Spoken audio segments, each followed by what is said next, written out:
praise, honor, and esteem to the Most High Yah by way of Yahushua HaMashiach this day, John 5:39. Search the scriptures, for in them you think you have eternal life, and they are they which testify of me. And you will not come to me that you might have life. I receive not honor from men, but I know you that you have not the love of Elohim in you. You receive me not. If another shall come in his own name, him you will receive. How can you believe which receive honor one of another and seek not the honor that comes from Elohim only? Do not think that I will accuse you. The Abba, there is one that accuse you, even Moses, in whom ye trust. If I had to believe Moses, you would have believed me, for he wrote of me. But if you believe not his writings, how shall you believe my words? Swing it back to John chapter 4.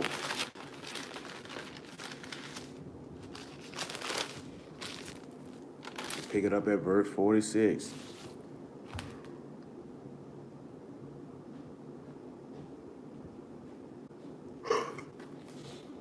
So Yahushua came again into Cana of Galilee, and when he made the water wine, and there was a certain nobleman whose son was sick at Capernaum.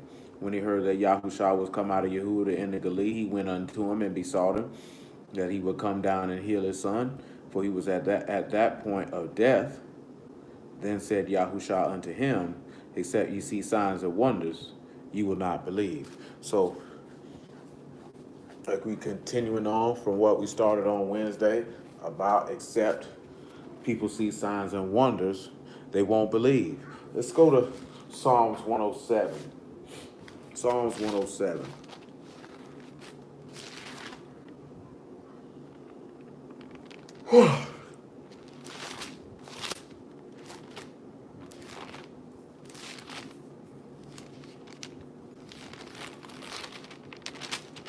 Psalms 107 and 15. Psalms 107 and 15. Oh, that men would praise Yahuwah for his goodness and for his wonderful works to the children of men. For he have broken the gates of brass and cut the bars of iron in sunder. Now let's sit back and just pause with that. He said that men would praise Yah for his goodness and for his wonderful works towards the children of men. Now he talk about how he's breaking the gates of brass and cutting the bars of iron asunder. I just want y'all to keep that in mind as we continue. Verse 17, fools, because of their transgressions and because of their iniquities, are afflicted. So now we're going to have to deal with this. He said fools, because of their transgressions and iniquities do they suffer. Let's look at something, right? Lamentations, chapter 3.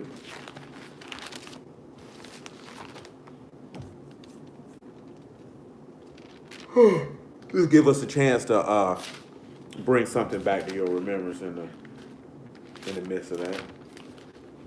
Lamentations 3 and 35, probably 33. Lamentations of Jeremiah 3 and 33. Lamentations Jeremiah 3 and 33.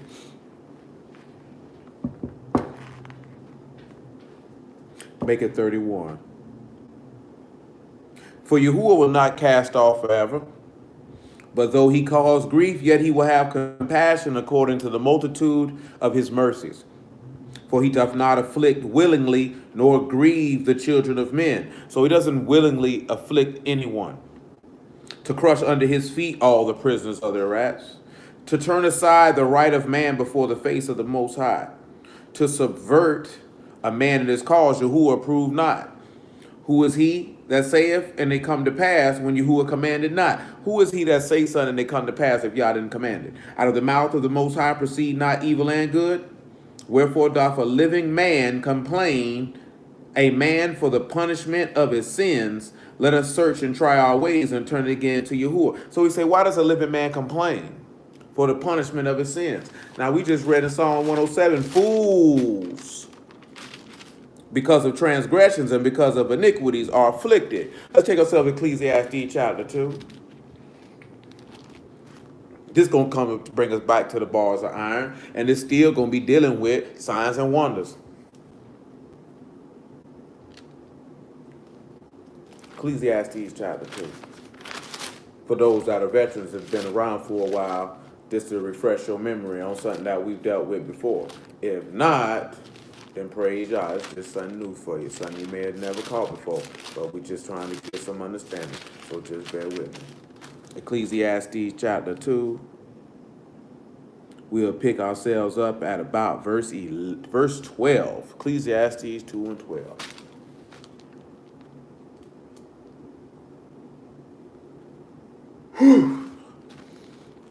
And I turned myself to behold wisdom and madness and folly.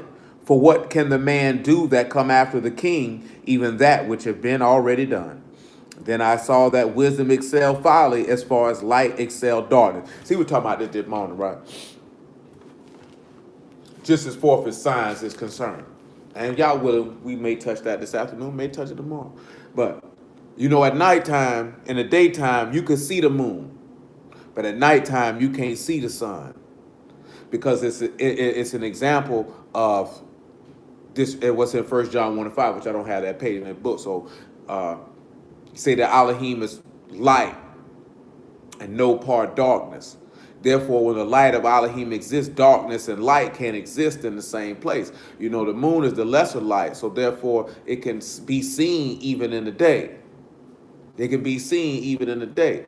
But when Elohim come forth to manifest light, that takes away everything in the night. Darkness and light can't exist in the same place. The darkness flees away. So when you sit back and you look at that, light excel darkness. The way of Elohim, Yahushua excelled darkness. Yahushua excels over the adversary. He excels over sin. But in order for him to do that, we got to keep on going.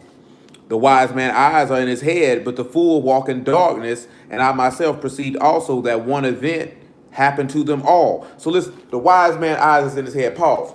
Hold this Ecclesiastes. Come over here to Luke, right? Wise man's eyes are in his head.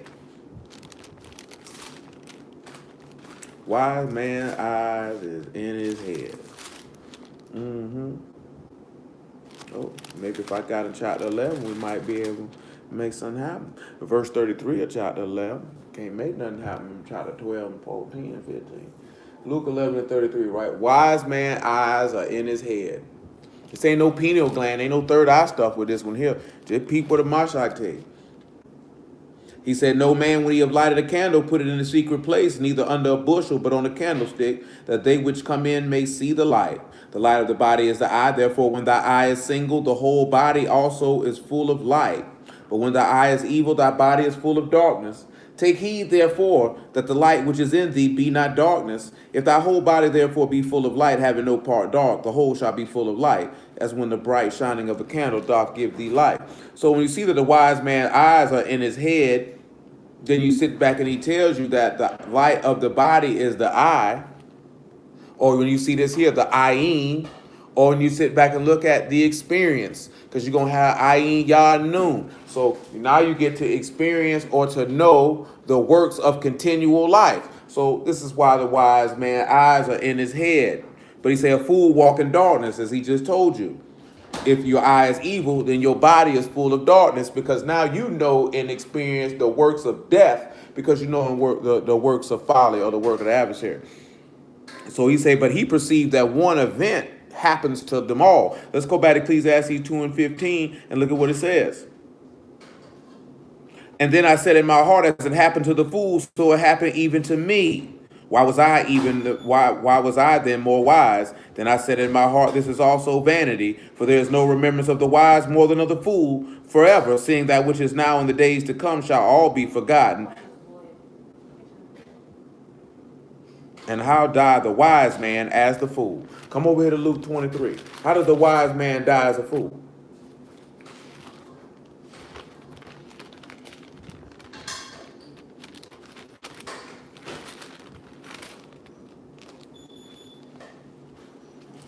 Luke chapter 23. Pick it up about verse 39.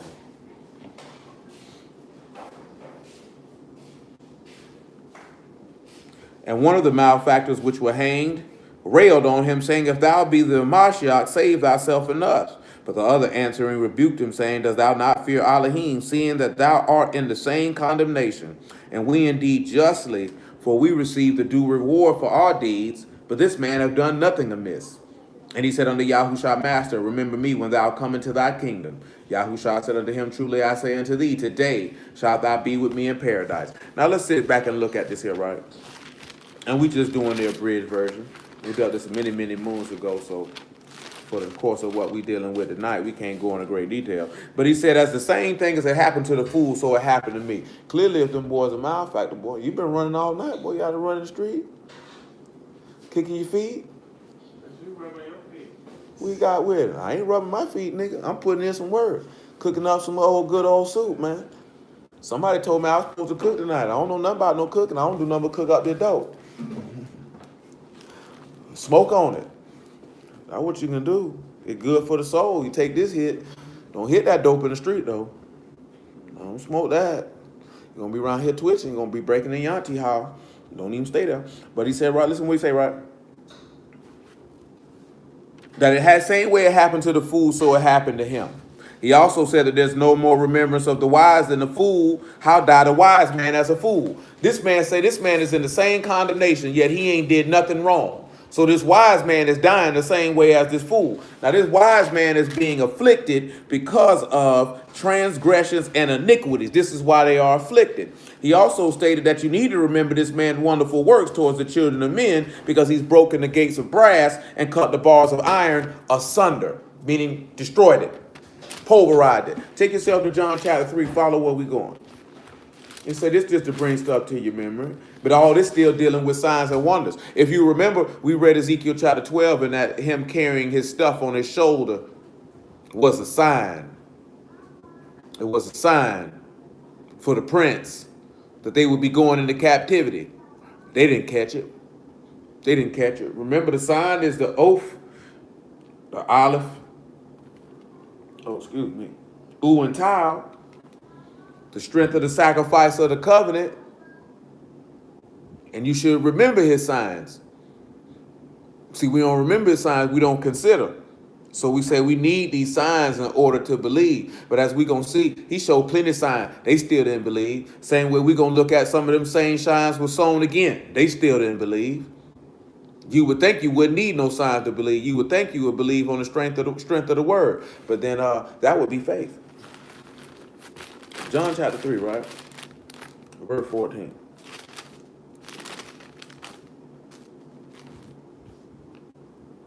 And as Moses lifted up the serpent in the wilderness, even make it verse 10, make it verse 11, make it verse 11. John 3 and 11.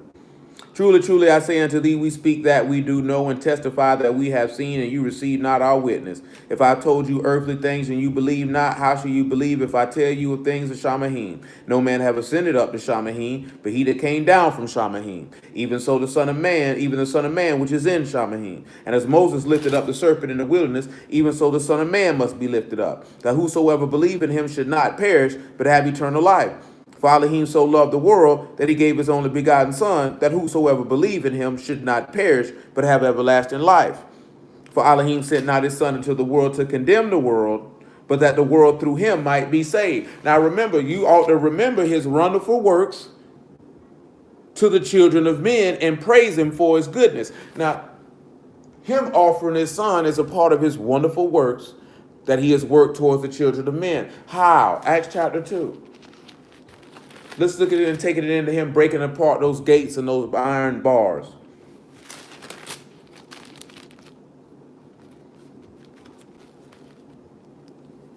Acts chapter 2, verse 22.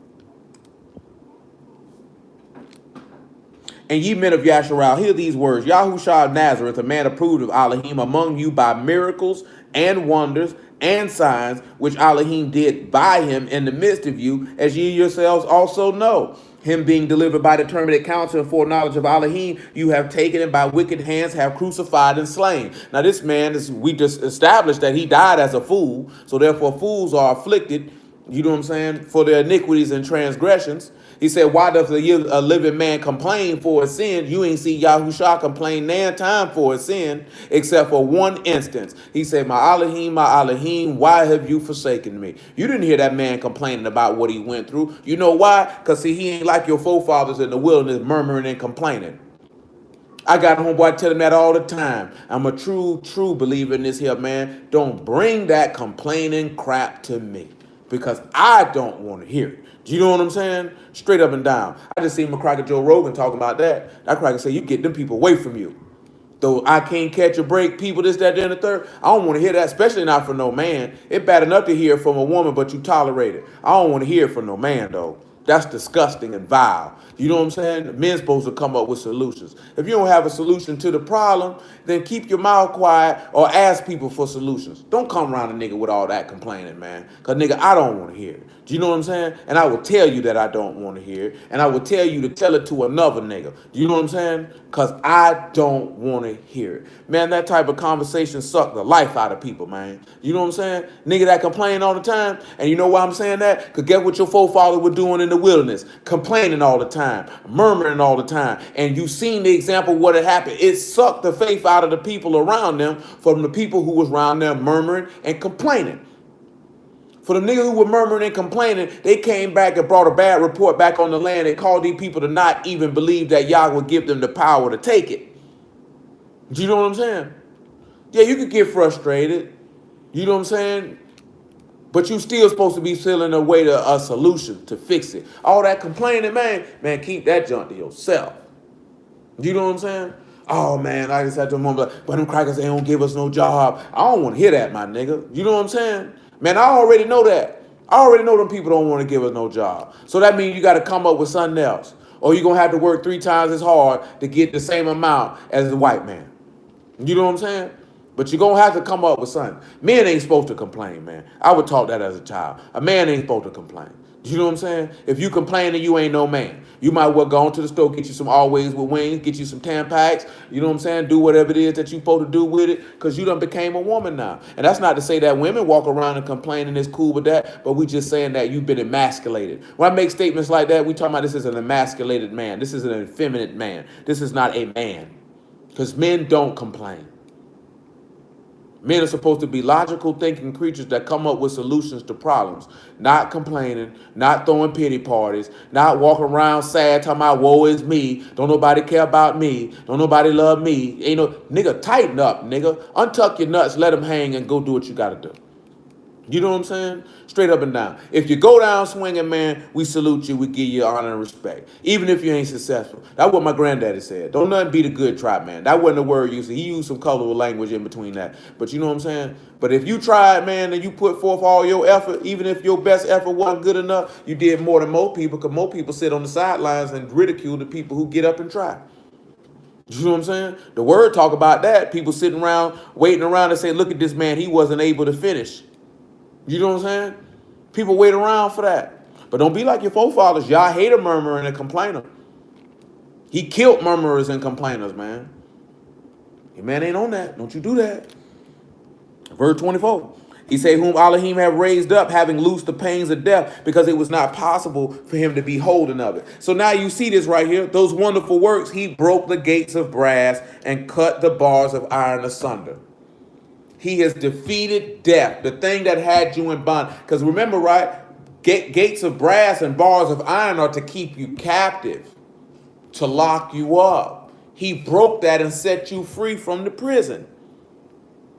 When Yahushua overcame death because he was loose from those pains, just like Samson broke them flax reeds on his wrist, it wasn't possible that those things could hold him because the power of the Ruach of the living Elohim caused him to defeat it. It wasn't possible that death could defeat Yahushua because the Ruach of the living Elohim were present with him to free you from. That's why he say, if the Son shall make you free, you shall be free indeed.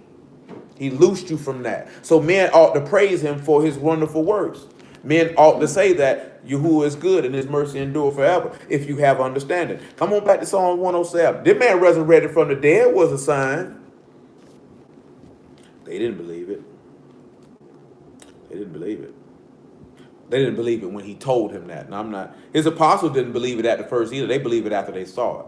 That's why we read that in John 14. I tell you before it come to pass, that when it come to pass, you might believe. See, pause. See, come over here to Isaiah, right? He told you the same thing in Isaiah. We'll read it there too. You read it there too. Don't get me wrong, man. I know life get tough, man. I mean, I first came home from prison. And people like, oh, this person just got out of jail. They just got out of jail. Hey, I ain't got nothing to do with them. You know what I'm saying? I can't speak for why this happened to him. Because I used to talk to my sister about it. Not Lil Muffin, but our other sister. And I'd be like, man, I know that it's going to be more difficult for me. You know what I'm saying? And I wasn't looking at it as the aspect of I had 5 felonies. You know what I'm saying? I'm looking at it the aspect of you ain't had a job since 2001. You know what I'm saying? It's 2000. Get in the bed. Get in the bed. It's 2009. So I know a potential employer is going to be looking at the fact what you've been doing the last 8 years. You know what I'm saying? Because that's what they're going to ask. Now, I'm telling her, like, I feel like if I could have got in front of somebody, that's different. But if you talking about somebody looking at a resume, or application, this, that, then, the third, and your last work experience, you mentioned this stuff from 1999, and it's 2009, they might just go ahead and click and move on past yours. If it's a paper application, they might throw it in the garbage. But she was looking at it as this nigga being negative. I'm being realistic. You know what I'm saying? I know if I sit in HR, oh, this nigga ain't worked in 10 years. I want to, about the bare minimum, they going to call you in and ask you, why you ain't been working in 10 years? Because I don't care what anybody say, you ain't got to have no record. If you got an application come across your desk and you was in charge of hiring and you seen ain't nobody been working for 6, 7 years, you either going to call them in because you want to know what you've been doing, or you ain't going to call them at all. You know what I'm saying? So you have to come up with, you know that, see, you always got to be realistic with the challenges that's going to be in front of you. You know the challenge that's in front of y'all is your own self. You know what I'm saying? Your own self is your challenge. So then you have to figure out what you got to do to overcome that challenge. And you don't be sitting around like, oh man, I can't beat it. You's a hoe. You can't walk around thinking like that, man. That's weak stuff. I'm talking about for the women and all. You can't be walking around thinking like that. I can't beat this. I can't win. You already lost. If you come into anything with the attitude and mindset that you can't do it, you've already lost before you even started. So why even attempt it? You can't come in thinking like that. You can't come in thinking like that. You can't come in thinking like that. You got to think you can win. You got to believe you can win. You got to believe you can win even if you don't have all the tools to your disposal to win. You got to think you can win even if you ain't got all the knowledge yet. But you got to believe you can win. If you don't believe you can win, you're not going to win. You got to believe you can win. Isaiah 48:2. I'm gonna tell you what real. If you believe in Yahushua, he said that who is he that overcome the world, but he that believe that Yahushua is the son of Elohim, this is the victory, even our faith. You got to believe you could overcome. If you believe Yahushua did, then you know if you in him and he in you, how can you not overcome? You got to believe that. You got to believe that you can do it. If you don't believe you can do it, you ain't gonna do it. I don't care what it is you put your hand to do. If you don't believe you can do it, you absolutely right. You can't. Because I can't convince you can do something. I can't tell nobody what they can and can't do. You can tell yourself what you can and can't do. I ain't gonna tell you what you can't do. You can do whatever you put your mind to. You choose not to do it for whatever reason. You know the reasons why you don't do the stuff you ought to do and should do. You know the reasons. Stop being fearful and believe in yourself. And most importantly, believe in your God. For they call themselves of the Kadesh city and stay themselves upon the Elohim of Yasharah. Yahuwah of hosts is his name. I have declared the former things from the beginning, and they went forth out of my mouth, and I showed them, and I did them suddenly, and they came to pass. Because I knew thou art obstinate, and thy neck is iron sinew, and thy brow brass. He said, I already know you're hard-headed, so I'm going to tell it to you before it even happened. I'm going to tell it to you before it even happened. So when it happened, you know that this is the living Elohim and that you ought to believe. Psalms 107.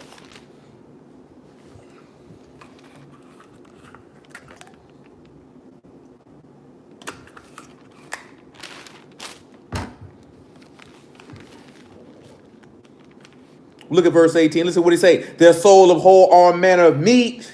This is verse 18, Psalm 107.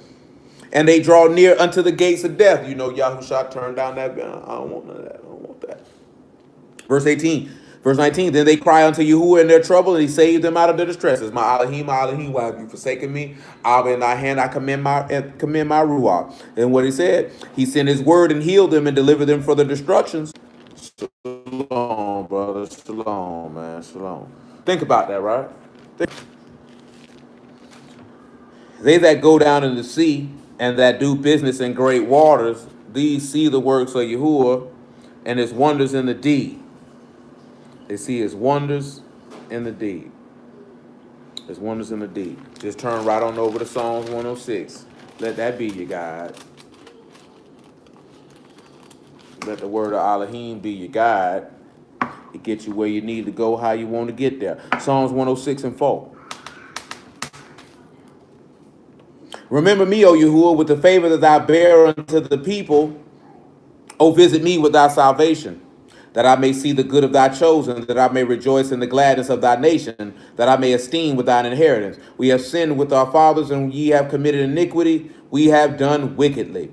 Our fathers, listen what he said. Our fathers understood not thy wonders in Mizraim. They understood not thy wonders in Mizraim. They remembered not the multitude of thy mercies, but provoked him at the sea, even at the Red Sea. Now, when we look at wonders, we come on back and remember it's that word that we looked at the other night. Jeez.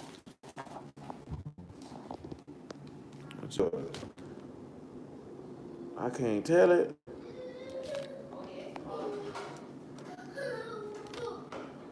That junk froze up, man. Ain't getting. There we go. Signal tripping, y'all. I don't know what's up with that.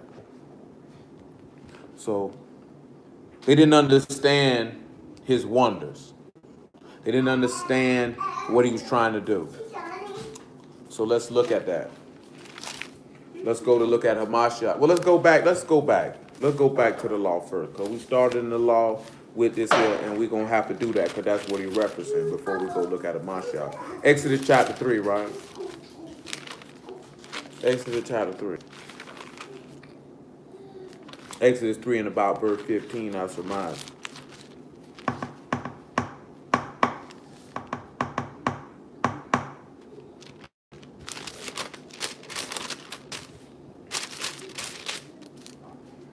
Exodus 3 and 15. Now make that Exodus 3 and 17. We ain't got time for all that.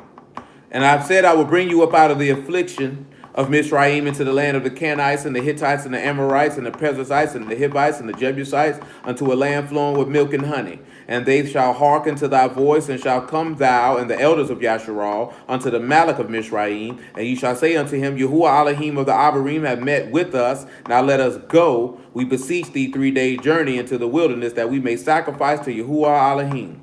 And I am sure that the Malach of Mizraim will not let you go, no, not by a mighty hand. And I will stretch out my hand and smite Mizraim with all my wonders, which I will do in the midst thereof. And after that, he will let you go. And I will give this people favor in the sight of Mizraim. And it shall come to pass that when you go, you shall not go empty. Now listen, right? He say he showed mercies in the deep, right? All that stuff we read in Psalm. Let's just come over here to Exodus 14. I'm going to get straight to that deep part. Because he say he going to cause you to have favor with Mizraim. And when you leave, you're not going to leave out empty. Let's see why. Now, of course, you know he done already murked Pharaoh firstborn. They borrowed and spoiled from the Egyptians. But just follow me, because it's a little deeper than that of what we're trying to get to right about now. Just a tad bit. Just a tad. Exodus 14 and 10. And when Pharaoh drew nigh, the children of Yasharal lifted up their eyes, and behold, Mizraim marched after them. And they were sore afraid, and the children of Yasharal cried out unto Yahuwah. They said unto Moses, because there was no graves in Mizraim, hast thou taken us away to die in the wilderness. Wherefore hast thou dealt with us to carry us forth out of Mizraim? Is not this the word that we said we did tell thee in Mizraim, saying, let us alone, that we may serve the Egyptians? For it had been better for us to serve Mizraim, that we should die in the wilderness. See, that's what people sit back and look at. It were better for me to stay an evil, wicked bastard. Not told brothers this morning, right? It is better for you to have never heard the gospel than to hear it and turn from it. That man told you when you clean out 7 spirits out of your body, and you return back to them places, you're going to take 7 spirits under you worse than what you already had. In the last state of you going to be worse than the first. So if you thought you was messed up before the word, then you hear it and you turn from it, oh, it's going to be exponentially worse for you. Do you know what I'm saying? It's going to be exponentially worse for you. And we ain't even talking about this fourth is burning in hell or nothing like that. Remember, the book say the way of transgressors is hard. I can agree with that, DC. I can definitely agree with that. Sounds like discontentment. But and it is discontentment, and it's also discontentment with Yah, but more importantly, contentment with your captivity, contentment with your suffering, contentment with your affliction, contentment with your oppression. You content with it. Do you know what I'm saying? I done told you this before, and I just noticed this something I didn't notice in my lifetime. Somebody would rather have a nigga who treat them like trash, who give them a little bit of something, than somebody who will love them and give their whole self to them and never do them wrong. Because our people are used to being mistreated. They're used to being treated like trash. So they feel like, and I just had a conversation earlier before, because I noticed this when I was younger.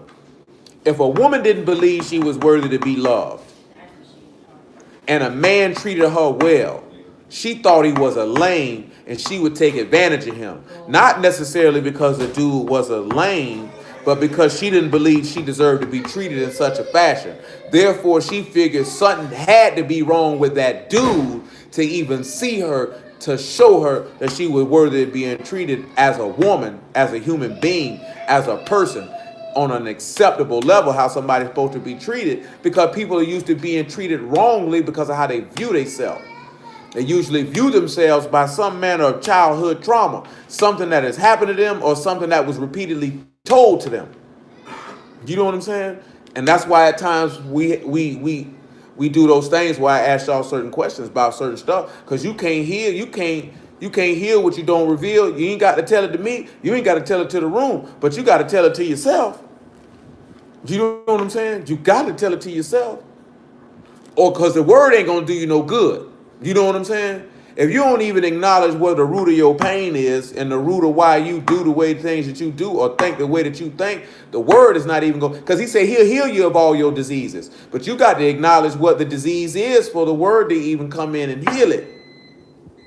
And that's what people don't be wanting to do. That's why people turn from the word. That's why you content. See, our people sitting back looking at, it would better for us to be over here with Pharaoh than die in the wilderness. But when you was with Pharaoh, Pharaoh was oppressing you. Pharaoh was working you. Pharaoh was killing you.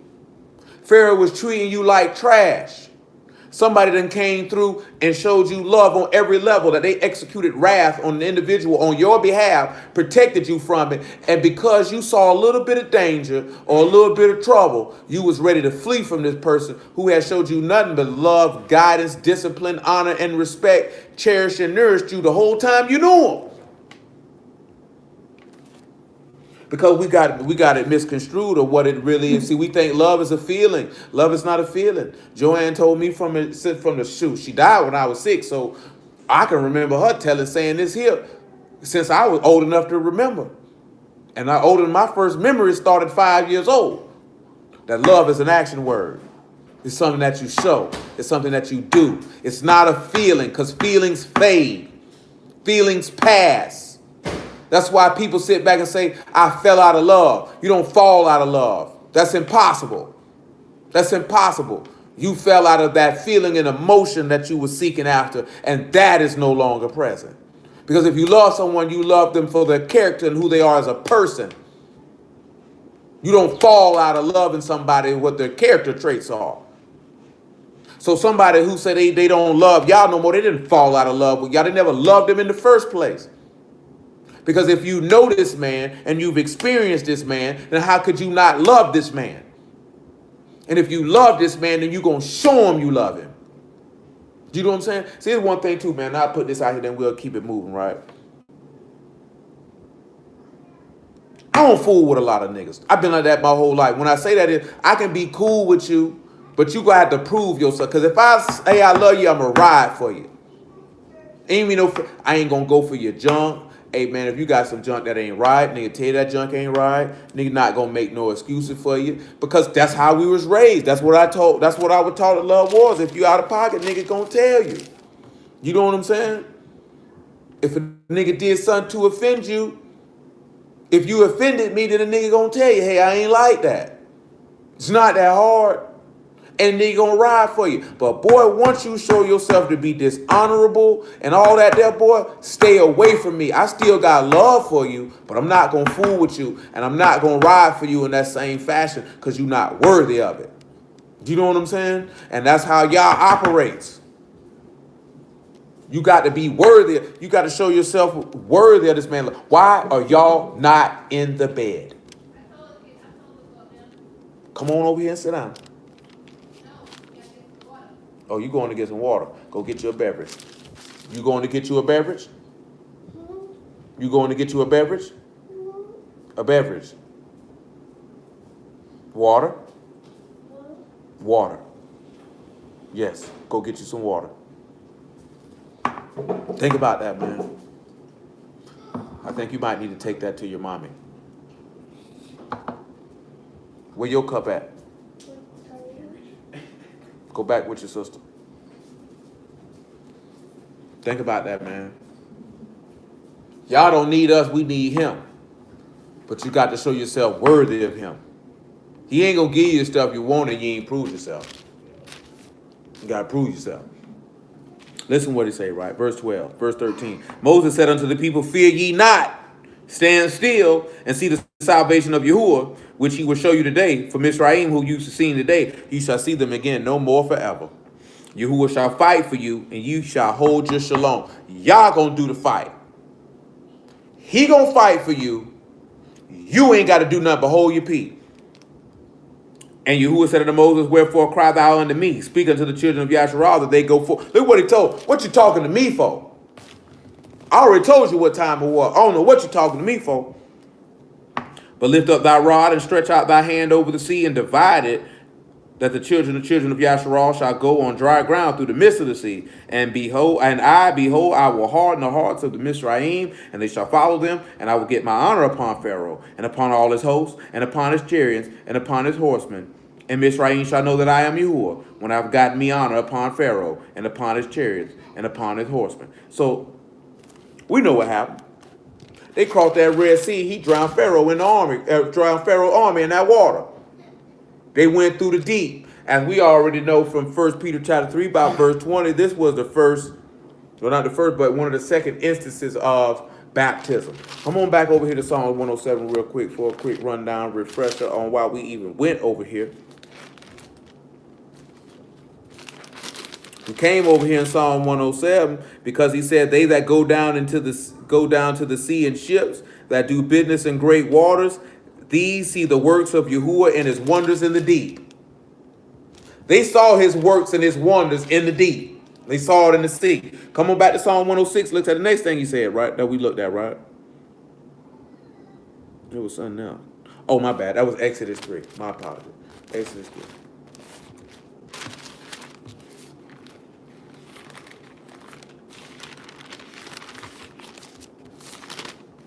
You seen his wonders in the deep. Remember that, right? You seen his wonders in the deep. In Exodus chapter 3, he said he'll stretch out and smite Egypt and his wonders, and they will let you go, and he will give you favor in the Egyptian sight. Now I want y'all to look at something. Ephesians chapter 4.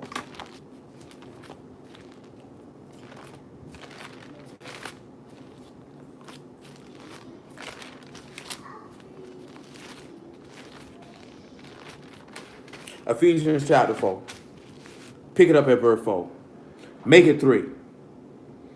Ephesians 4 and 3.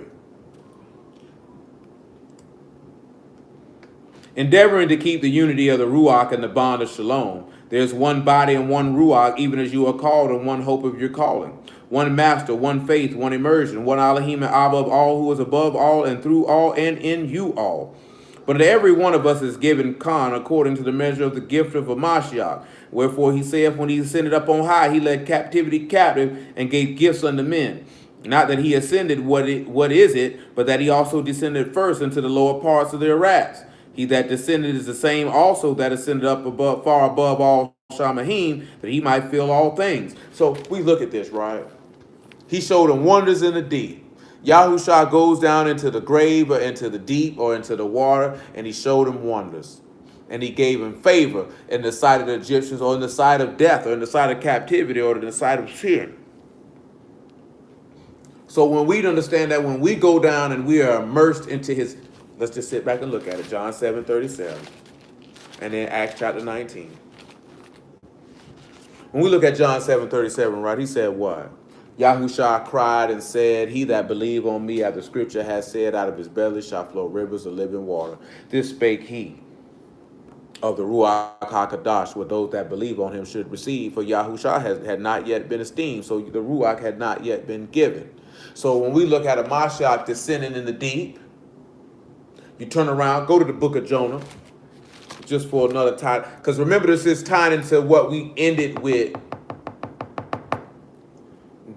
on Wednesday. When the scribe in Matthew 16, when the scribes and Pharisees said they came to seek a what? Show us a sign. He told them, you hypocrites, you can look at the sky and tell the weather gonna change, but you can't discern the sign of the times. Said a wicked and adulterous generation seek after a sign, and no sign will be given into it except the sign of the prophet Jonah. Now they say that Jonah went down into the deep. So when we sit back and we look at, he showed wonders in the deep. So when we turn around and we look at getting immersed, we supposed to come up to see wonders in the deep, wonders in the waters, in the graves. Jonah, chapter 2.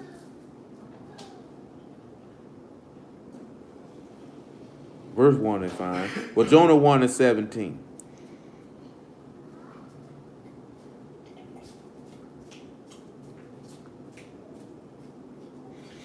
Now Yahuwah had prepared a great fish to swallow up Jonah, and Jonah was in the belly of the fish 3 days and 3 nights. Then Jonah prayed unto Yahuwah his Elohim out of the fish's belly. And he said, I cried by reason of my affliction unto Yahuwah, and he heard me. Out of the belly of hell cried I, and thou heard my voice. Remember what he told you. He was heard and that he feared. Then he said, for thou hast cast me into the deep, into the midst of the seas, and the floods have compassed me about, and all thy billows and thy waves passed over me. Then I said, I am cast out of thy sight. I will look again towards thy temple, towards thy Kadesh temple. The waters compass me about, even to the soul. The depths have closed me round about. The weeds were wrapped about my head. I went down to the bottom of the mountain. The rats with her bars was about me forever. Remember, he said he break those bars like we read in Psalms. Yet thou hast brought up my life from corruption, O Yahuwah my Elohim. So when we turn around and we look at being brought back from the deep, and we see that this is a sign, because the resurrection of the dead was a sign. He said the sign of the prophet Jonah. Even though he don't say that this is a sign, nowhere in this chapter, Hamashiach came and told you that this was a sign. It was a sign of the resurrection. Remember, sign is the strength of the power of the covenant sacrifice, or the sacrifice of the covenant. Pause. Hebrew chapter 9.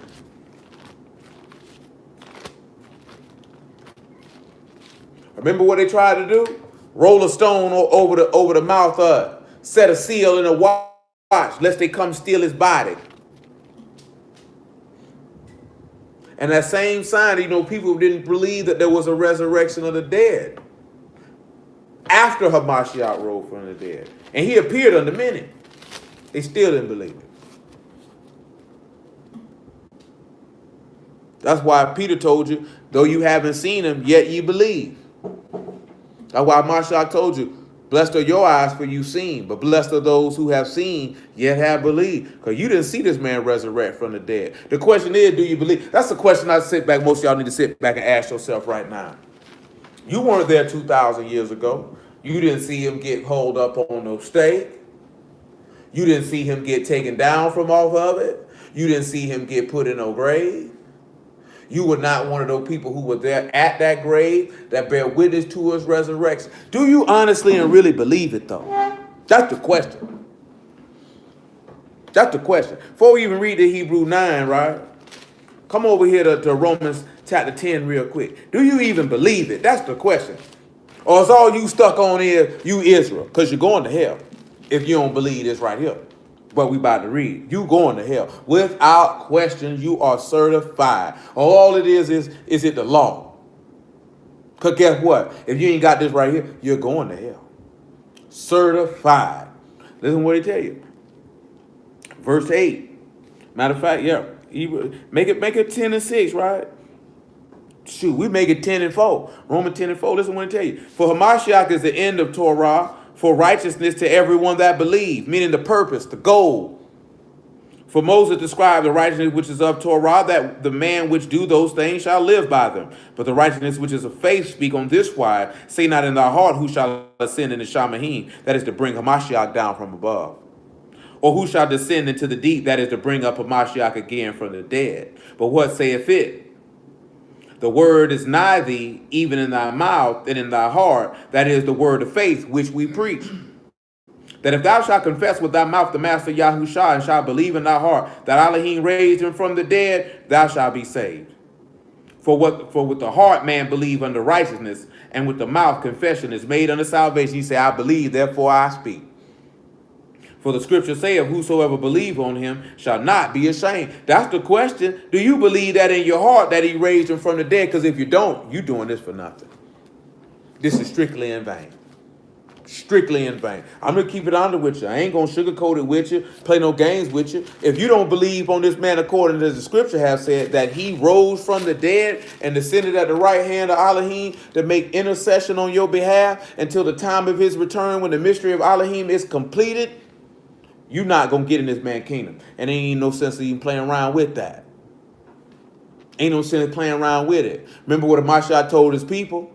It's some of you here that don't believe. Many start walking with him after that. See, that's the part that people be tripping me out with. If you show more love, boys, people walked away from this man. Let that sink into y'all brain for a moment.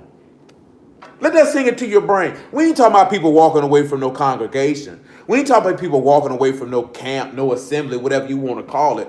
This book stated plainly that these people were walking with him.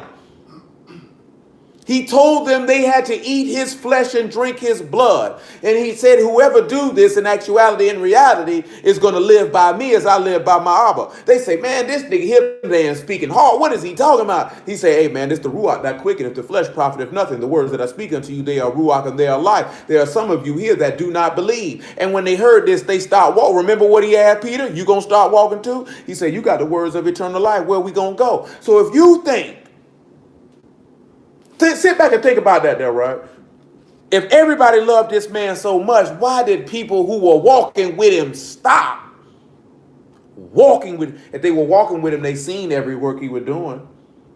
They saw every miracle. They seen the compassion. They seen the mercy. Still stop walking with him. Don't be no fool now.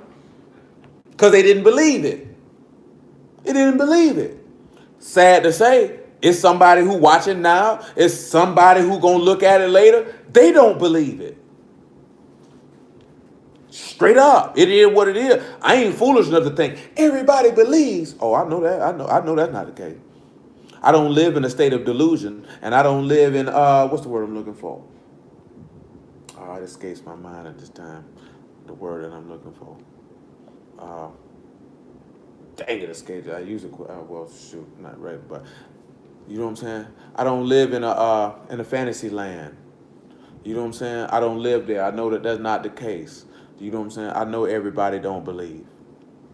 Not in their heart. Not in their heart. They say their mouth show much love, but their heart go after their covetousness. I know everybody don't believe. Because that's what my God said. So I'm going to roll with him. He know better than me. That's what I'm basing it off of. I'm not basing it off my personal thoughts and opinions and feelings. I know everybody don't believe. I know most people want to flourish. I know most people just want to be a part of something. I know most people just do it because that's what the people around them doing. Or they feel like that's what they want. This the real deal Holyfield right here, man. You know what I'm saying? Yeah, this the real deal Holyfield right here, man. I know everybody don't believe it. You don't believe it because you can't see it. That's why you don't believe it. But guess what? He could have split the Red Sea for you stiff neck niggas right now. You still ain't gonna believe it. If your forefathers seen the Red Sea get split and they still didn't believe it, what make you think you any different? Myself included. You different? Oh, we different, huh? We ain't like them, huh? Play with it if you want to. Play with it if you want to. Most of these niggas ain't gonna believe. That man could come down from Shamaheen right now, manifest itself right here in your face, do all types of tricks. Do you know what I'm saying? I say, turn to my signs and wonder, do all types of. You gonna be like, man, shoot, that nigga dealing with sorcery. Cause you know why? Cause a standard and a rebuke coming with them signs and wonders. A standard and a rebuke coming with them signs and wonders. Do you know what I'm saying? Repentance come with them signs and wonders. Faith come with them signs and wonders. That's too much for most people to pay. Play with it. You see it, it's all in that book. But I guess we different. But let's hope that y'all we are different. Because if we're not, we're going to hell. See, a lot of people like, oh man, I'm going to tell you, boy. If we on the wrong side, if we on the left-hand side with them goats, boy, we going to hell.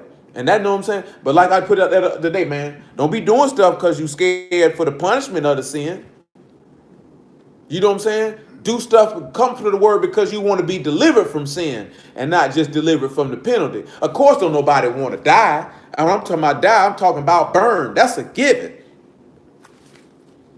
But don't be keeping the word because you feel, as long as I don't go to hell, I don't want to go to hell. Do it because you want to be free. Do it because you want to be free. See, that's the thing. And we've been telling y'all this the whole time. There should a time come period where you're not doing it because you just don't want to go to hell. You want the freedom. Where the Ruach of Hamashiach is, where the Ruach of Yahuwah is, the Ruach of the Master, the Lord, how you want to put it, there's freedom. There's liberty. There's freedom. He said, he that commits sin is the servant of sin. If the Son shall set you be free, you shall be free indeed. Don't be screaming the truth shall make you free and don't understand what he was trying to tell you. Faith will set you free. It'll free you from them bars that we were talking about in Psalms 107. It'll free you from that. You just seen Jonah say it, the bars over me. You deliver my soul for corruption. Do it for the freedom. Do it for the freedom. Niggas say they want freedom. Nigga don't want no freedom. You nigga like being in bondage. That's what it said. That's what your forefathers said. We rather be in Egypt, be in bondage. Niggas like being slaves. I guarantee you right now, man, if the people told us we could leave America right now, 95% of you niggas will stay here. If they told us, oh boy, y'all boy could dip. I'm talking about when I say dip, do you like they did in Babylon and did it like they did in Egypt? Oh, y'all got to go. Most of you niggas ain't gonna want to leave. And when you show the fact that you don't want to leave, you show the fact you love wing. See, most of you niggas ain't going to want to leave because you ain't going to be able to see your little TV shows, listen to your music no more, go to your little spots and wear your little clothes, hit your little fun amusement parks and see your little movies. You ain't going to want to leave.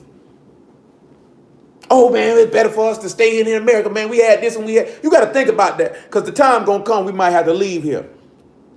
We ain't no might, we gonna leave here. I hope you don't be like your forefather. It's KFC's over there. Ain't no Chipotle's over there. They ain't got no movie theaters.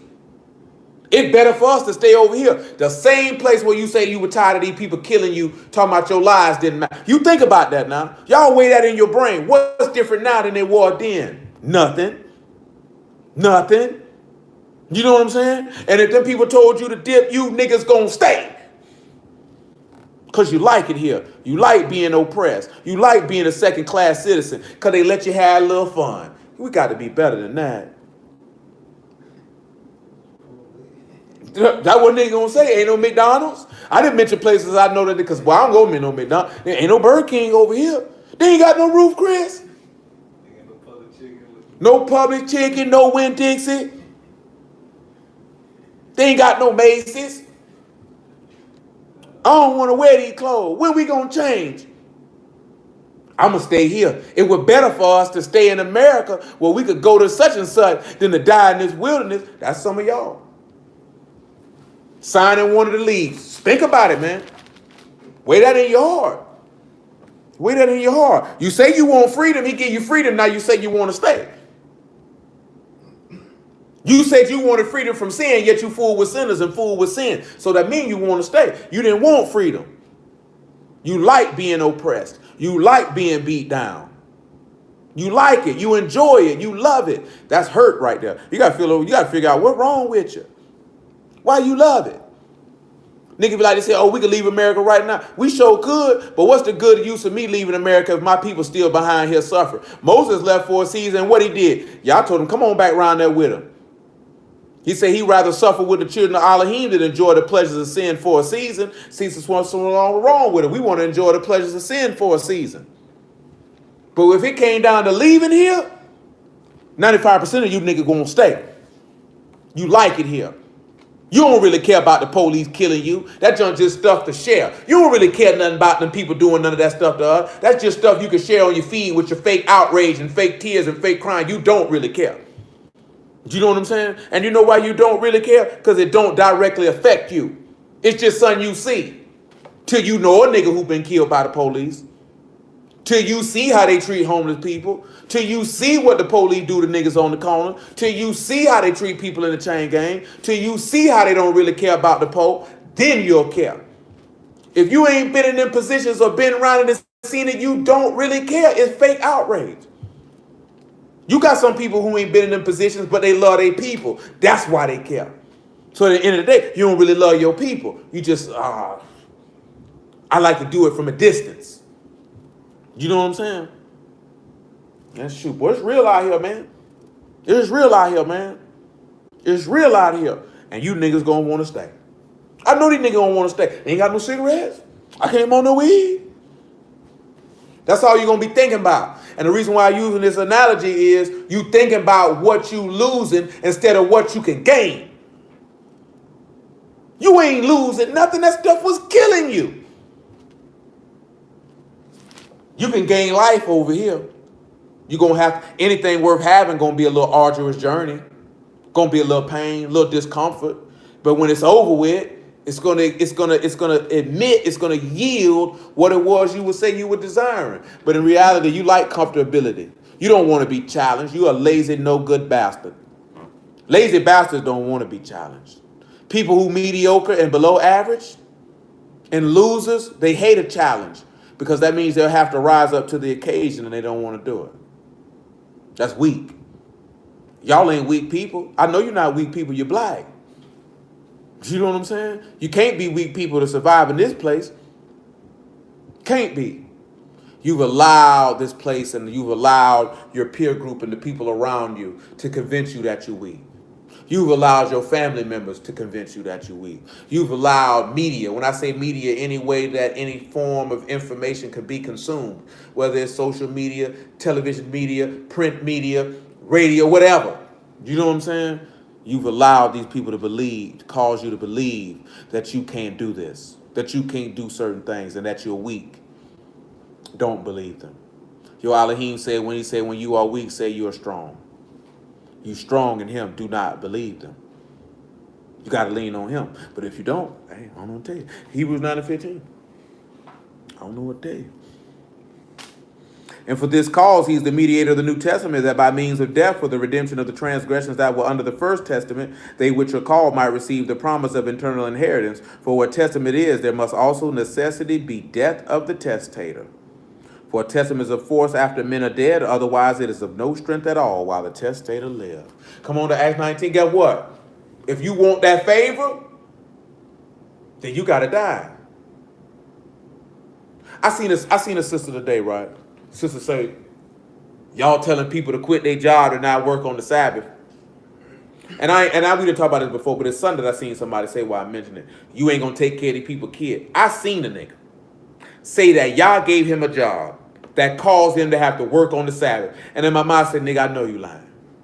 The reason why I know you lying, because as a Mashiach, the minister of sin, Elohim forbid.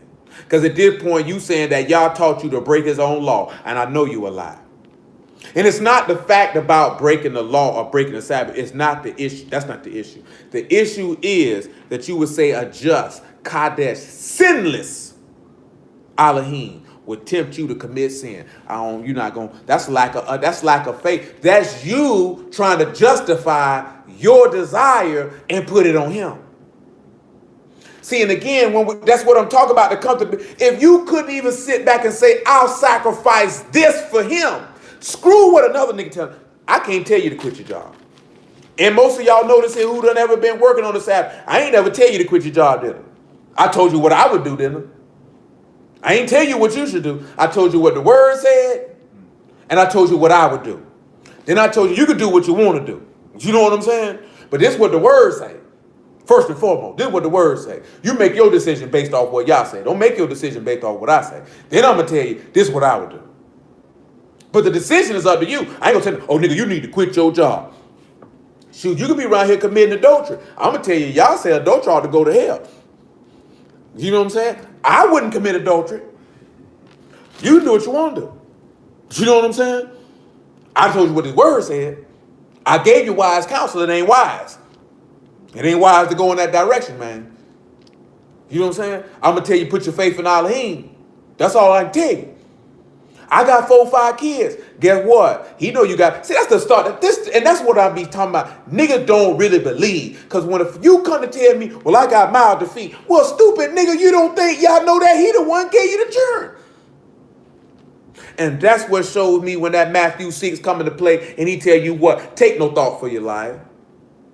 What you gonna eat? What you gonna wear? He said, your father and Shamahim know you have need of all these things. You niggas don't really believe. And when I see a nigga justifying it, I know, nigga, you don't believe either. You know what I'm saying? Because if it came down to my job and my kids ain't coming before y'all. Oh, but if you don't take care of your house, I know y'all wouldn't have me commit sin to do it. And when I come out commit sin, I mean go against him, blaspheme his name, profane his name. It ain't just about breaking no Sabbath. It's about not having his name dirty and not taking this man's name in vain. See, it come to the point where you get past, I don't want to break this law. And now it's more about him. Do you know what I'm saying? It's more about him. See, that's what I was telling you Sunday. The issue nigga they looking at the act. No, nigga, it's about him. You got his name looking dirty. That offends me. You know what I'm saying? That offends me. I don't care what you do. You can do what you want to do. But keep that man's name clean. Do you know what I'm saying? If that's who you say you represent, keep that man's name clean. Don't be running that banner out all through the earth talking about you repping this man and you around here, what he say? Spreading like mustard. You know what I'm saying? That what Big say? Now you got my name bad in the street. Everybody looking at me crazy. Because of you. Come on, man. Come on, man. You got to look at it like that. That man said, you profane my name amongst the Gentiles, whether you gone. You got my name looking bad. That's why I tell you women, stop worrying about being cute all the time and remember who you represent. It's not about you. Why do we have it in our mind? It's about you. Make sure you represent that man properly in everything you do. Everywhere you go, how you look. I'm talking about women look different. We ain't got no business seeing your body. You can't say you wearing your who and you worrying about being cute, showing your body. That means you worrying about the wrong thing. You worrying about the wrong thing. As a man, you can't sit back and say, I'm a Yahuwah, treat your wife like crap. You know what I'm saying? Don't know how to control your emotions. You know what I'm saying? You're weak-minded. You're easily influenced. You can't do that. You can't do that because you represent him. We talk about moving past, I don't eat no crabs. No pork on my fork. Nigga, that's corny. That's lame. You know what I'm saying? We know that nobody want to go to hell. Now you got to move past that. Now it's more about I'm protecting my family name. Like I told y'all the other day, boy, if you was a hoe, carnal mind is there, brother D. If you was a hoe in the 50s, boy, they made you get married because you done shamed the family. You see how them Arabs be acting. She dishonored the family name. They be killing their people, man. Because you got the family name looking bad. What you think y'all gonna do? Don't have the man name looking bad. It ain't about you. Keep living your life like it is, and you're going to find out it's about you real quick. Now, you can do what you want to do. Acts 19:1. I can't tell you what to do. I tell you what y'all tell you to do, though.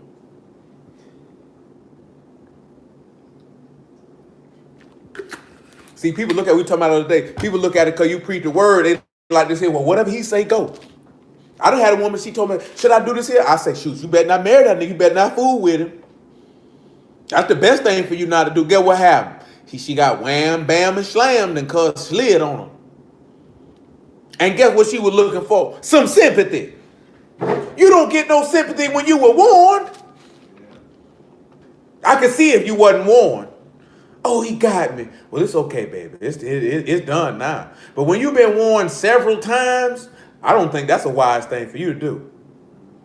You might want to prove him out. You might want to wait. Wham, bam, and slam.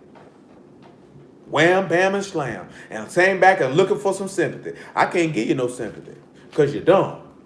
You know what I'm saying?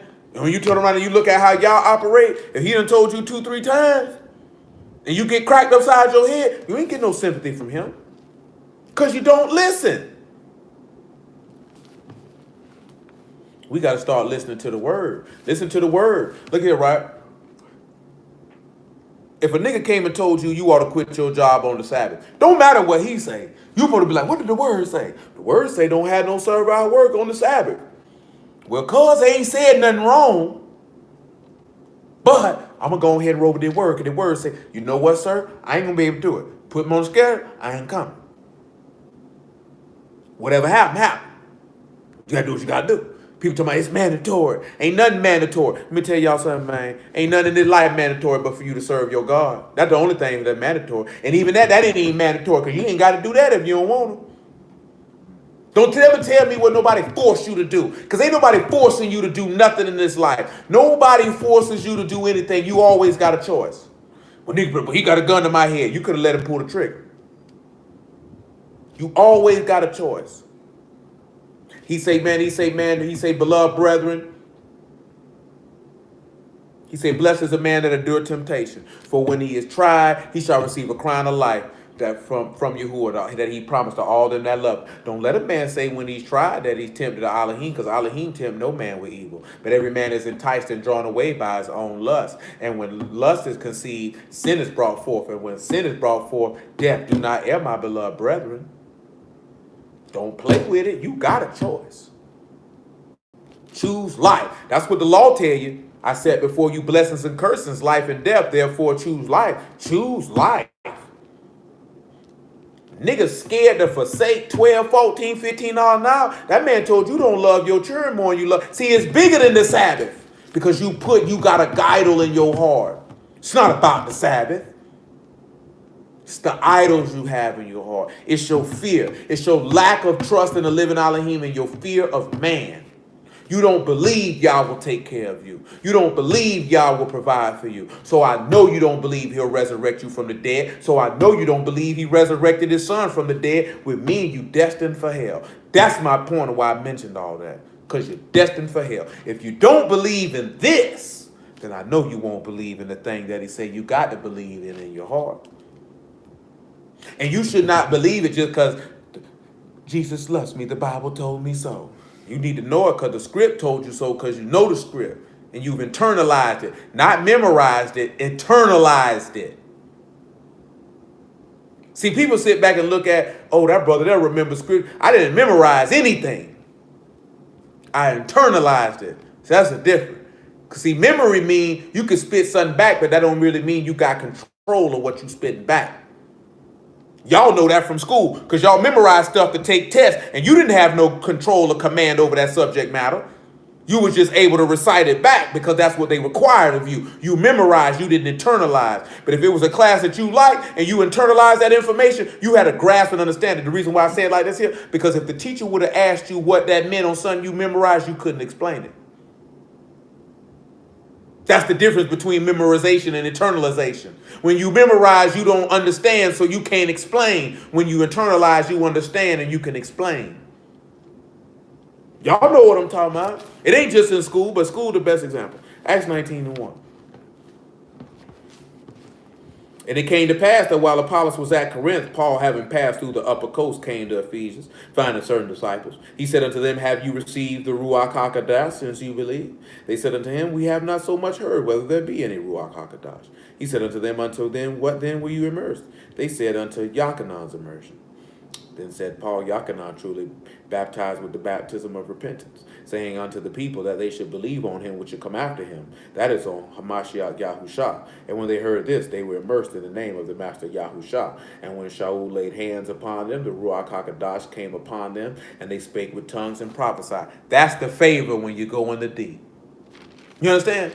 See, when you going in the deep, you looking for the favor of the Misraim or other adversary of sin or death to be bestowed upon you. And that favor is the Ruach HaKodesh. Why do we say that? Let's look at Ephesians chapter 2.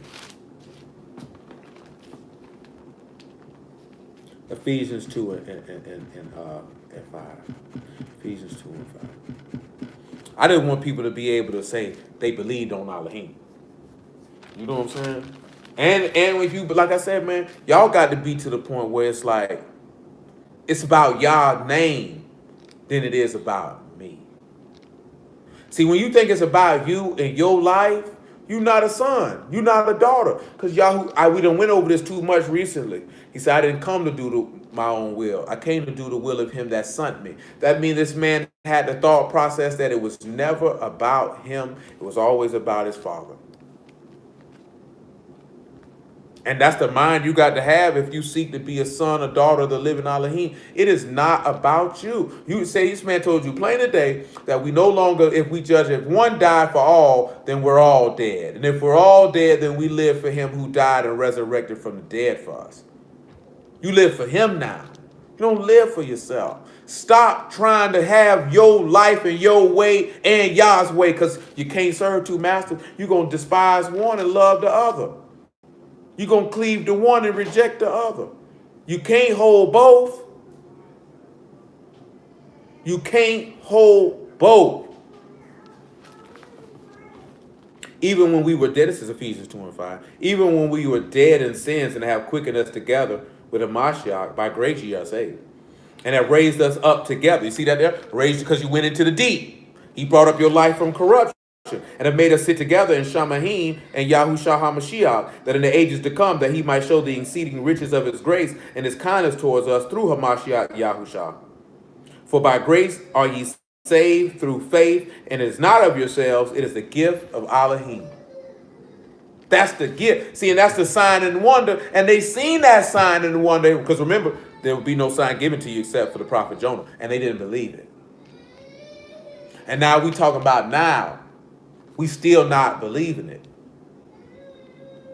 Do you really need to see the belief? I don't need to see anything. Thank y'all, he gave me a mind for that. I don't need to see nothing.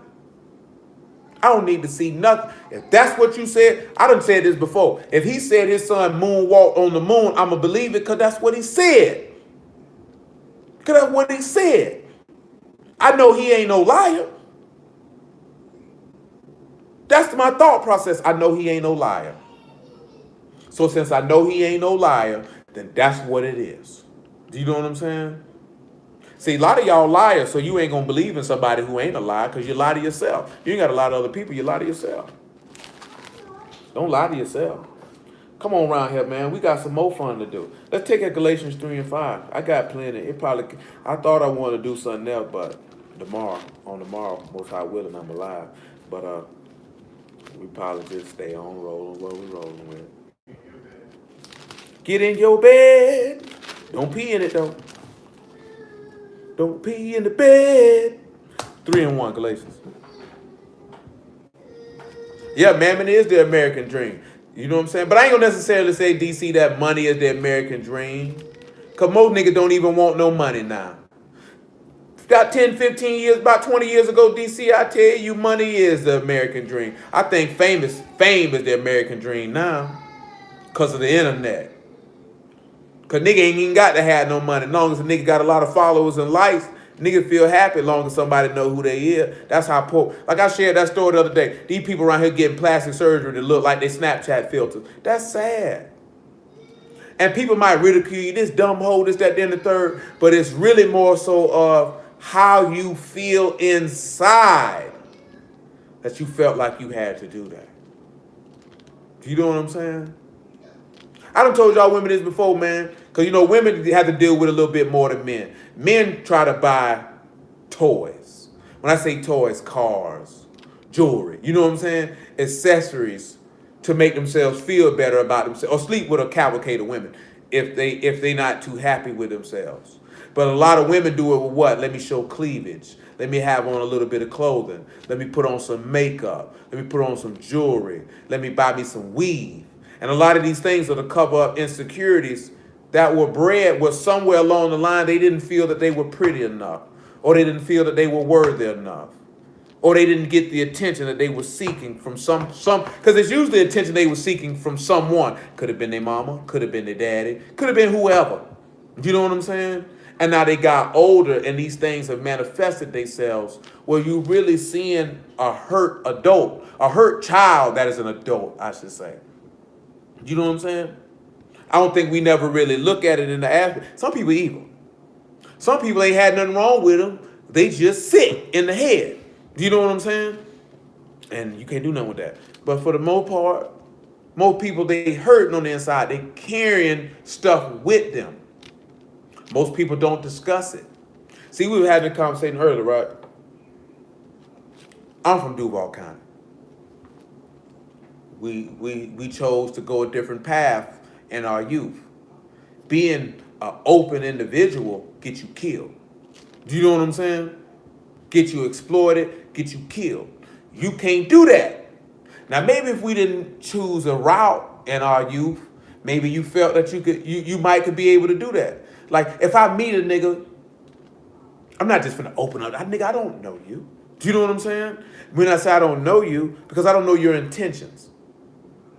So therefore, you have to prove, because I don't know your intentions. And I'm not finna throw my whole heart on the table and then you use that against me to destroy me, because then I'm the fool. But unfortunately, many of our people, mostly our women, usually with some man who they were attracted to, they've done this. Men do it too with the women they're attracted to. Just like you talking about, but that nigga dumb though. You know what I'm saying? But we do that and people take advantage of it, and now you hurt. And you carrying that with you. And this is what ends up happening, that when we actually, see, this is what I say, right? Going back to what we were talking about with our people in Egypt, they were hurt. And now you coming up with somebody who actually love you, and you can't get past your hurt to allow this person to love you. Do you know what I'm saying? And then our people missed out.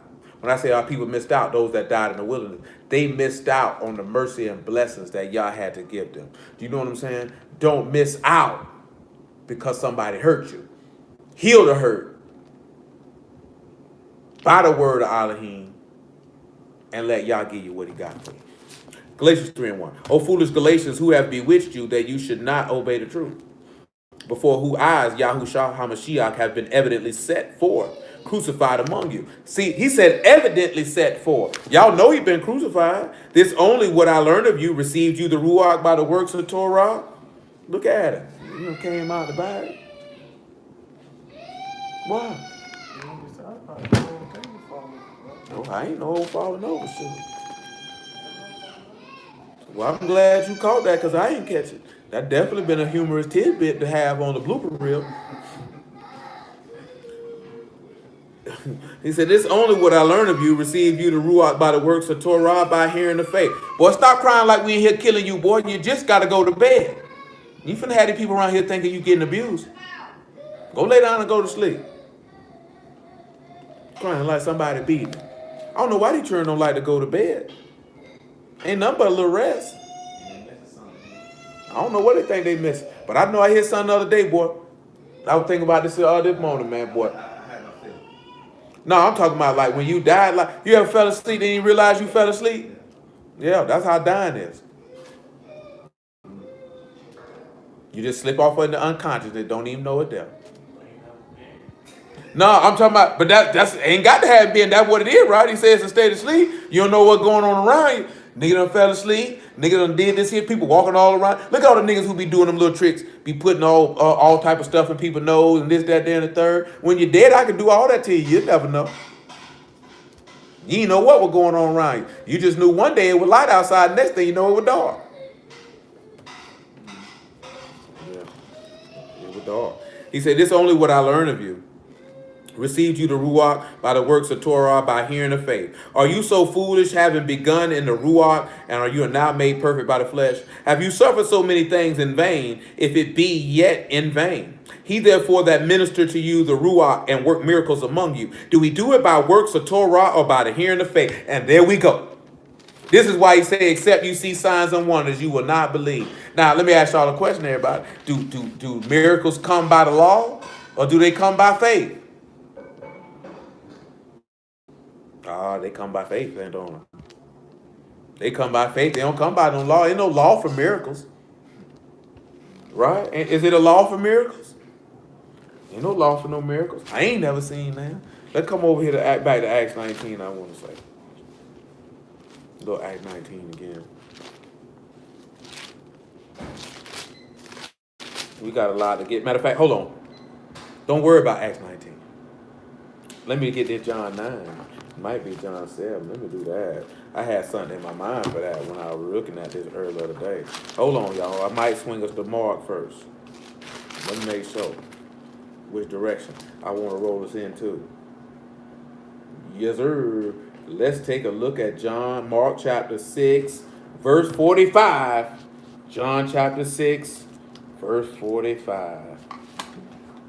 John chapter 6, verse 45. Let's sit back and look at that, right? Miracle come by faith.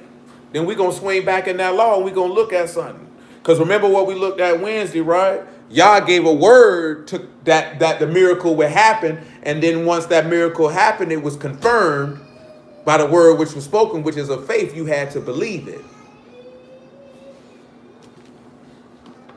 Mark chapter 6, verse 45. Straightway he constrained his disciples to get into the ship and to go to the other side before unto Bethesda. Ain't that funny? You know it's a Bethesda in America, right? Y'all know that, right? You know it was Bethesda in America? Will, you know it's a Bethesda in America? Yeah, it's Bethesda in Maryland. Right over there, it's a naval base in Bethesda. Matter of fact, the Naval Academy is not too far from Bethesda, rat bastard. Not the Naval Academy. I have been to Maryland. I ain't been to Bethesda. Shoot, it ain't too far from Baltimore. I've been to Baltimore. I like Baltimore. Shoot, I like D.C. I wasn't no 12 years old. I was good and grown. And if Lil Muffin would have been a little bit older, I wouldn't have came back. Ain't no blame Lil Muffin. Shoot. Got to ride with Lil Muffin. Ride with Lil Muffin till my breath stopped. That's Lil Muffin. You ain't know? I ain't gonna call her whole name out. So I just keep it at Lil Muffin, because I finna say her whole name. I ain't gonna call her whole name out. She might not appreciate that.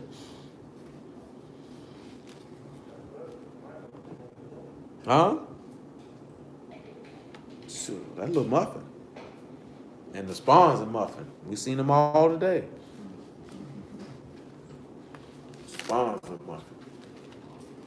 You don't know nothing about the Spawns and Muffin. Lil Muffin about to drop a fifth spawn.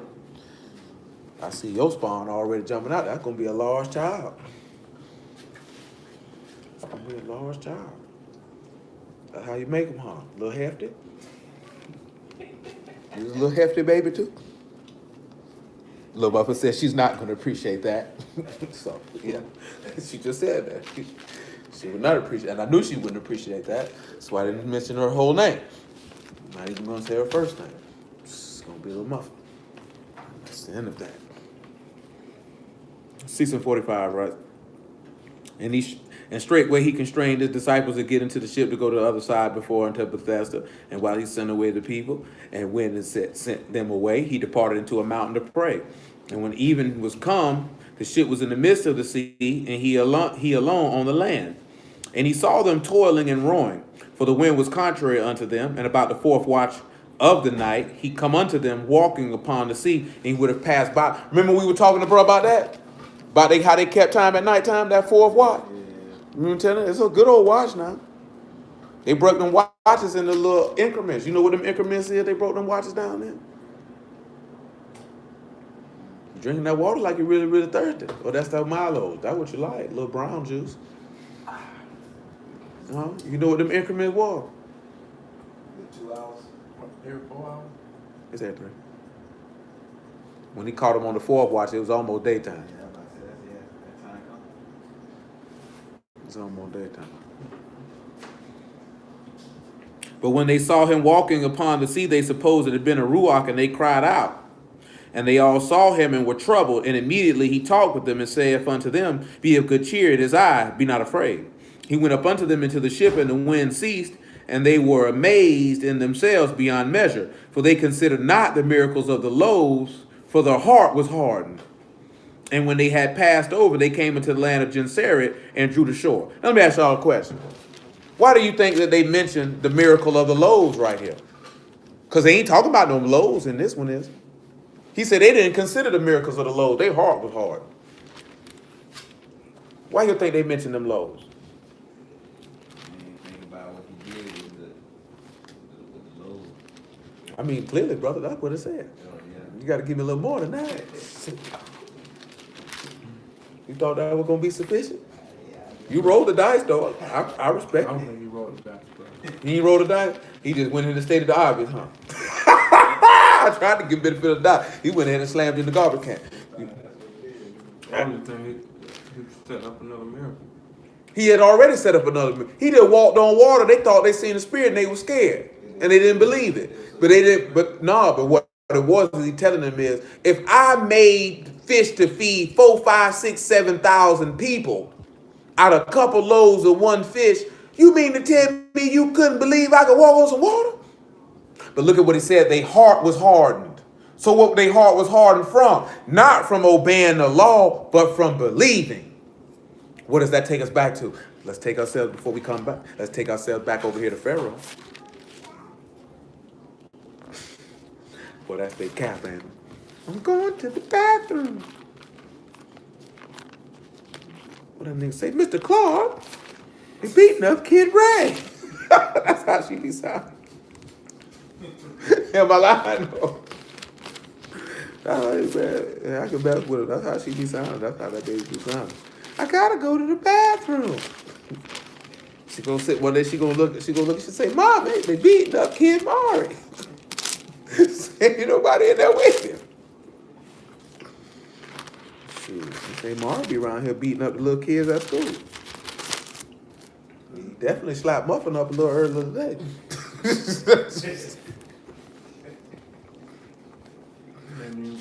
It ain't no. I was sitting right here, I heard her crying. I said, boy, I thought she had to fail. Mari was the culprit. And he sat back and looked at me like, and what? And what? Go on and lay down. I said, and what? You can't be around here slapping people churn.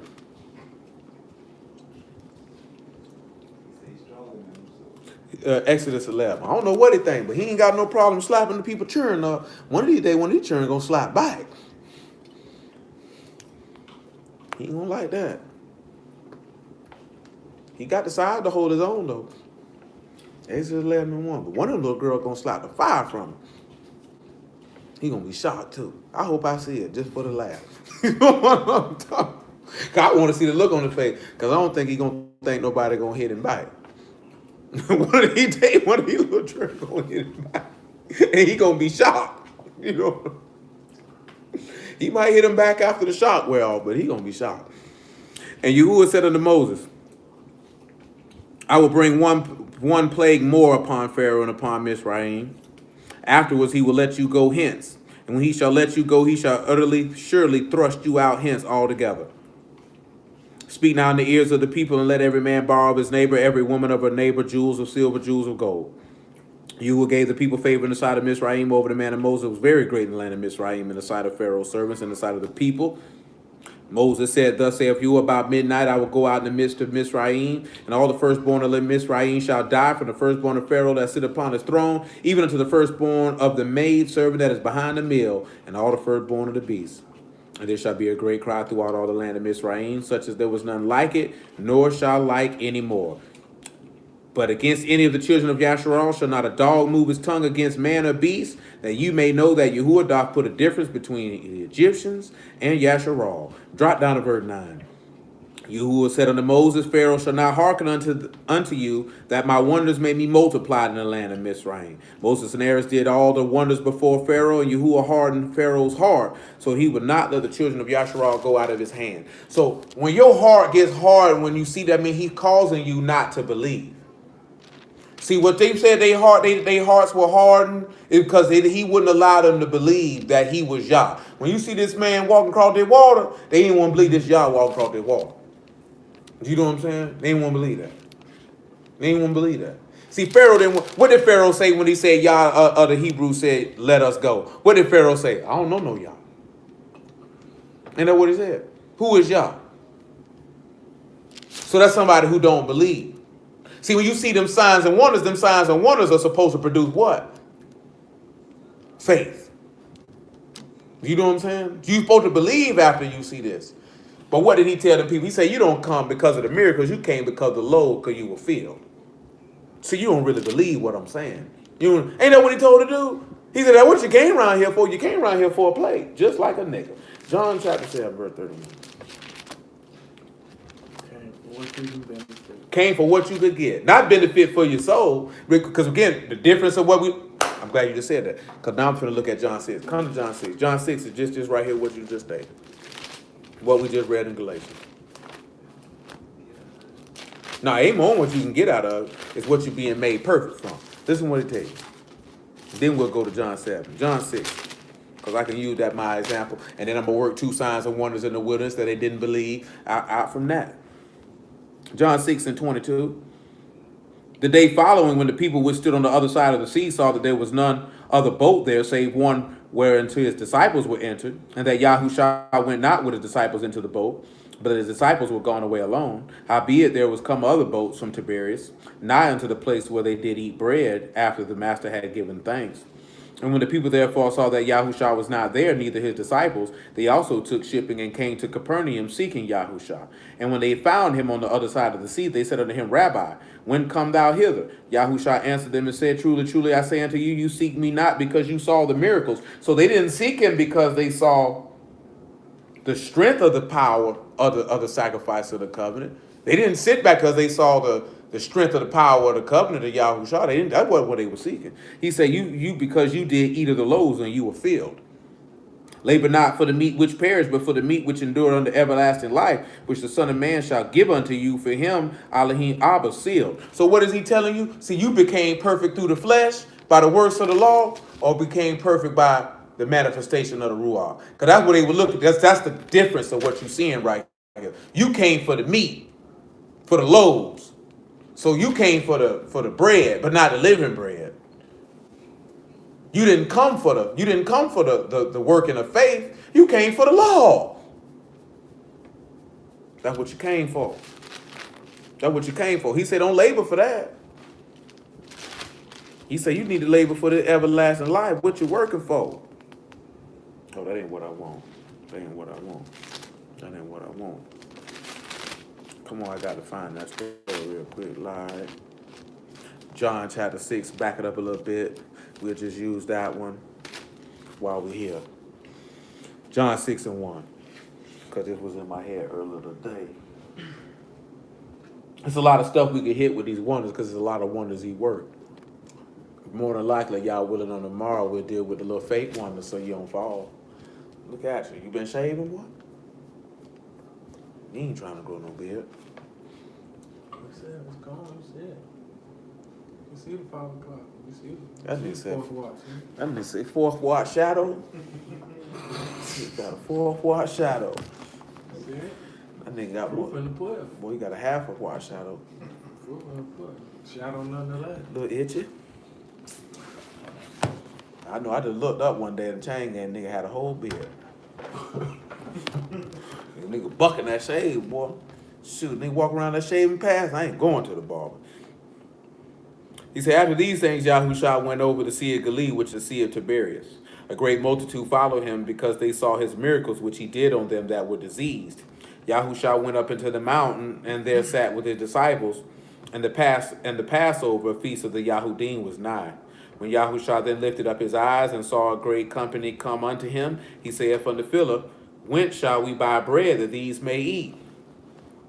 This he said to prove him, for he himself knew what he would do.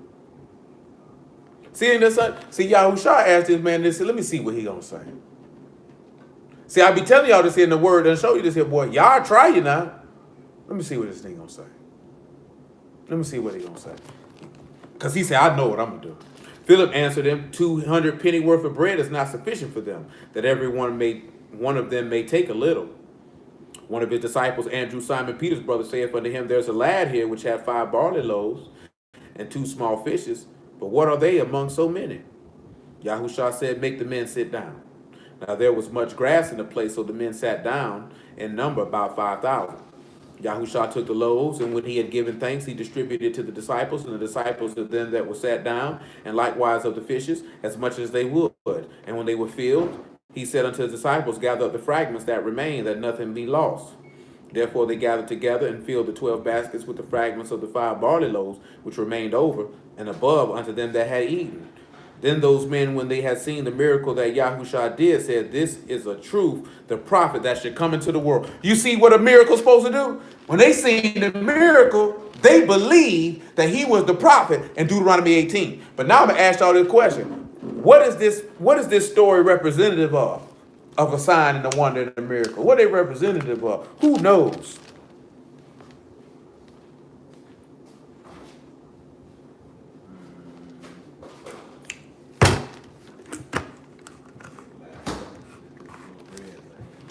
You say Last Supper. You got an answer for that, sir?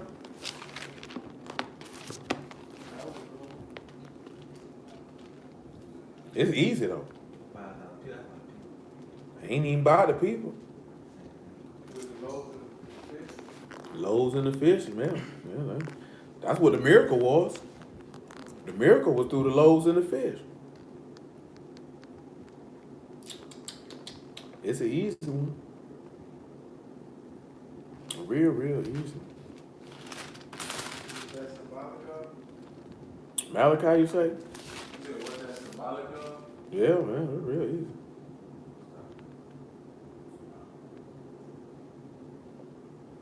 I don't know the fish. So let's go on here to let's come to Psalm 78 first. Psalm 78 and 20. Psalm 78 and 20. Behold, he smote the rock that the waters gushed out, and the streams overflowed, and he gave bread also. Can he provide flesh for his people? Therefore you who heard this and was wroth. So a fire was kindled against Jacob, and anger came up against Yasharal, because they believed not in Elohim and trusted not in his salvation. Though he commanded the clouds from above and opened the doors of Shamahim, and he rained down manna upon them to eat, and he gave them of the corn of Shamahim. Man did eat Malachim's food, he sent them meat to the full. He caused the east wind to blow in Shamahim, and by his power he brought in the south wind, and rained flesh also upon them as dust, and feathered flowers like as the sand of the sea. And he let it fall in the midst of their camp and round about their habitations. So they did eat and were filled, for he gave them their own desire. They were not estranged from their lust, but while the meat was yet in their mouth, the wrath of Elohim came upon them, and slew the fattest of them, and smote down the chosen men of Yasharal. For they all this they sinned still, and believed not his wondrous works.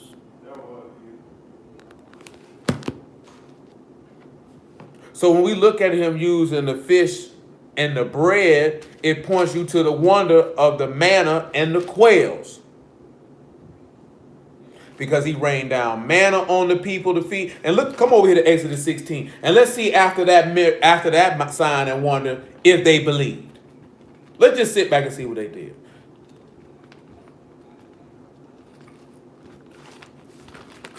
See, the real thing we looking at is having a level of faith.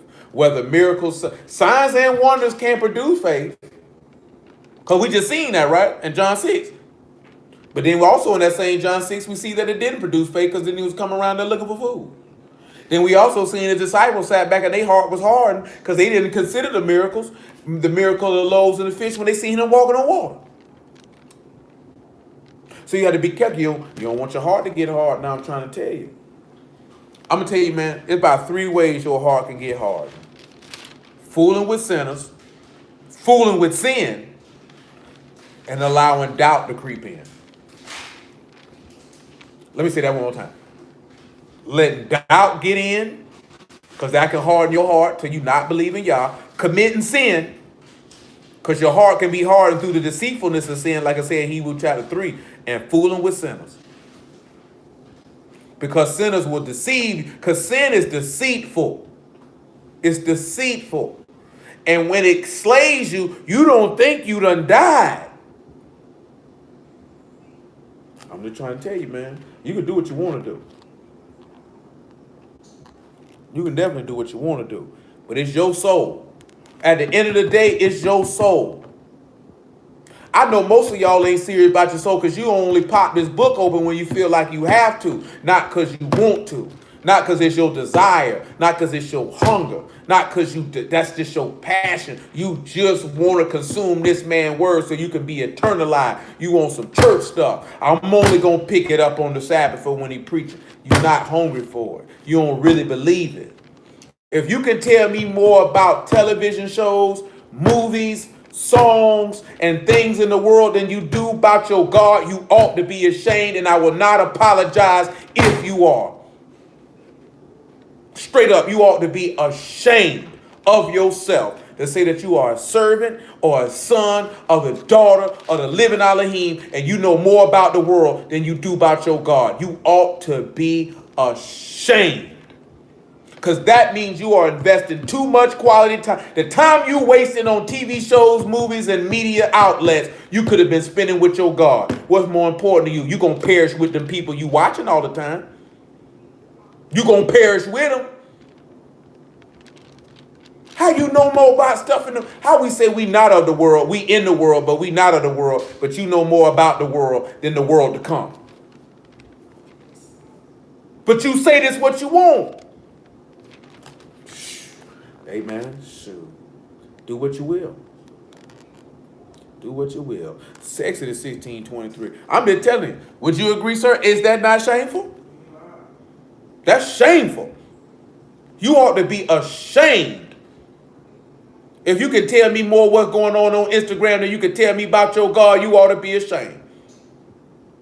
If you can run down everything that go down on a television series, episode from episode, but you can't tell me nothing about David, nothing about Saul, nothing about Paul, nothing about Yahusha. I'm talking about nothing about Joseph. You don't know nothing about Jacob.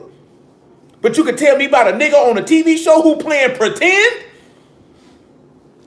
Come on, man. That's disgusting. And we say we the people of Elohim. He said, greater is he that is in you than he that is in the world. That means if you can tell me more about the world, you of the world. And if you of the world, then you an enemy of the Father, and the love of the Father is not in you. Now let that resonate in your heart and stick there for a moment. And he said unto them, this is that which Yahuwah have said. Tomorrow is the rest of the Kadesh Shabbat unto Yahuwah. Bake that which ye shall bake today, and sieve that which ye shall sieve, and that which remain over lay up for you to be kept until the morning. And they lay it up till the morning as Moses bade, and it did not stink, neither was there any worm therein. And Moses said, eat that today, for today is a Shabbat unto Yahuwah. Today you shall not find it in the field. 6 days ye shall gather it, but on the seventh day, which is Shabbat, in it there shall be none. And it come to pass that there went out some of the people on the seventh day for to gather, and they found none. And Yahuwah said unto Moses, how long refuse ye to keep my commandments and my Torah?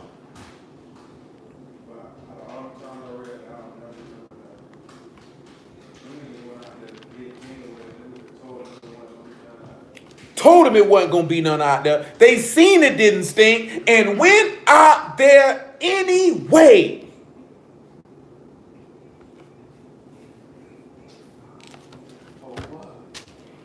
Well, I know it's going to be some man out there today. You ain't, and then you know the word part is? It didn't cross one of their mind to be like, boy, nigga, you know ain't going to be no man out there, man. Moses already told him wasn't going to be no man out there, boy. You already had him. And guess what he told you about the manna when they went to go pick it up? He that ate little had enough. He that had everybody had enough according to his eating. Well, no, they ain't want no freshness manna. They want to freshly go to hell. He said, how long? Guess what? They seen a sign and wonder, and guess what? Still didn't believe. Now, this man rained manna from down for them, and guess what they said? We tired of this manna. All we got to do is light bread. He said, let me get these niggas some quails, and when I give these quails, I'm going to kill them dead. Still did. You know, he'd have ran them quail down. Y'all willing not have had the right mind. Them niggas would have went and got them quail. I'm staying in my tent.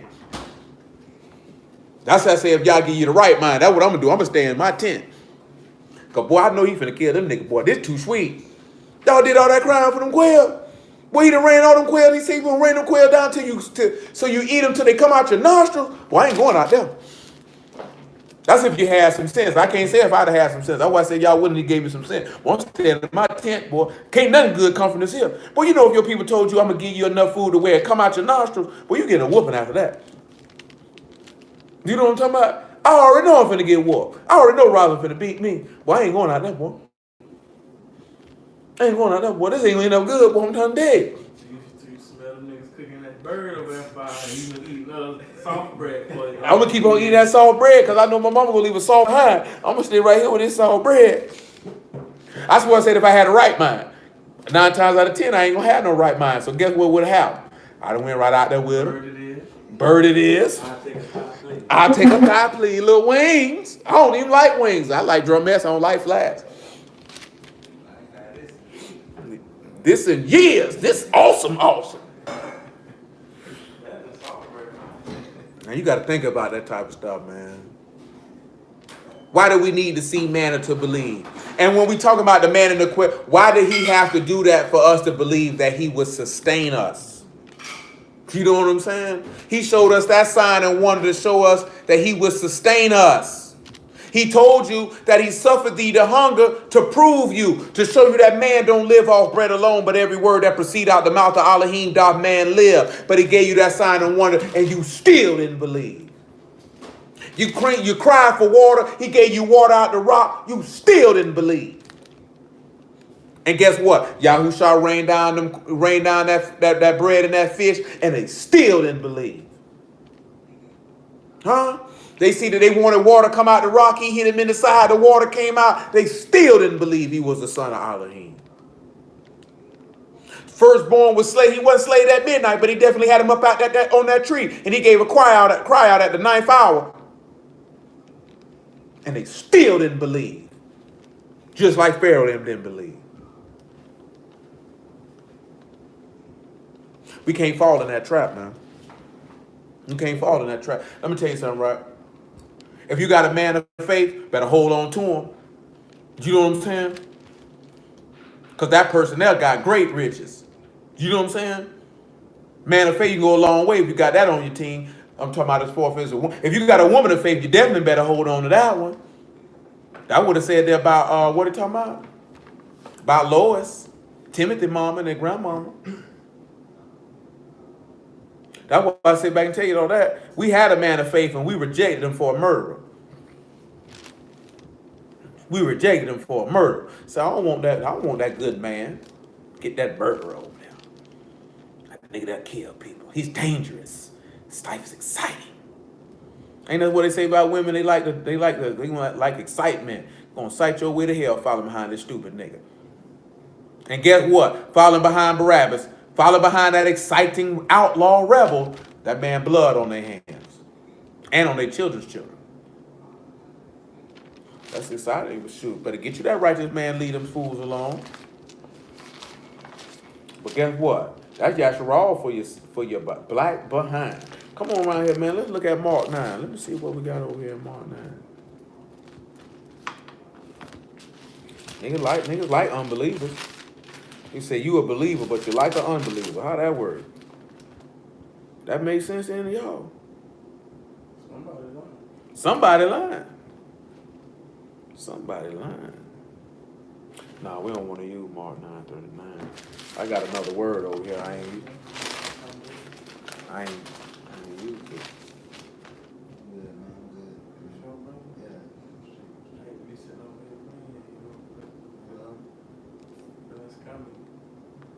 Psalms 96. That nigga said scummy. Where that nigga get that from? Little scummy? You always have a new word. Oh, it don't be new. It's just slang I ain't pulled out for you before. Well, that's what I did. I threw one out. I thought y'all was him. Little scummy. No, I ain't know nothing about little. You just made that all. You ain't been using that all your life. I ain't made that up. That was in the bag. See? See, when I throw mine, How long you had that in the bag? I made it up. How long you had that in the bag? I don't know. I ain't got no date on it, brother. It's been in there. They call it How long it been in there? Middle school? High school? Middle school. Mm-hmm. We'll have to do some research to validate that. Psalm 96 for 1. I don't know if that's accurate. You got that on the pine saw commercial, that what it was. I nigga got that niggas. He might have did. I might have heard that in Mr. Clean. It's scummy. Yeah, see. Scummy gummy. That's what I heard. Oh, sing unto Yahuwah a new song, and sing unto Yahuwah all their wrath. Sing unto Yahuwah, Baruch his name. Show forth his salvation from day to day. Declare his esteem among the heathen and his wonders among all people. What y'all think he mean when he say declare his wonders among all people? See, niggas take that and talk about we the people. The laws. That ain't his wonders, nigga. He said declare his wonders, right? So come on, right? Come over here to Exodus 12, right? For Exodus 12, we go to 1 Chronicles 16. I'm about to get ready to wind it down in a minute anyway. I think I made my point for the night. They let somebody bring it. They can be touching all I want. I just like to put my feet up, sir. What you want me to sit like this here? Ain't got to look like somebody's granddaddy gotta have some children. Not to look like. Shit. Mess around these days, shoot, I could be a granddaddy because there's a couple of my peers that are definitely grandparents. You already got a degree in your eyebrow. No, I hair is brown. I did a first inspection.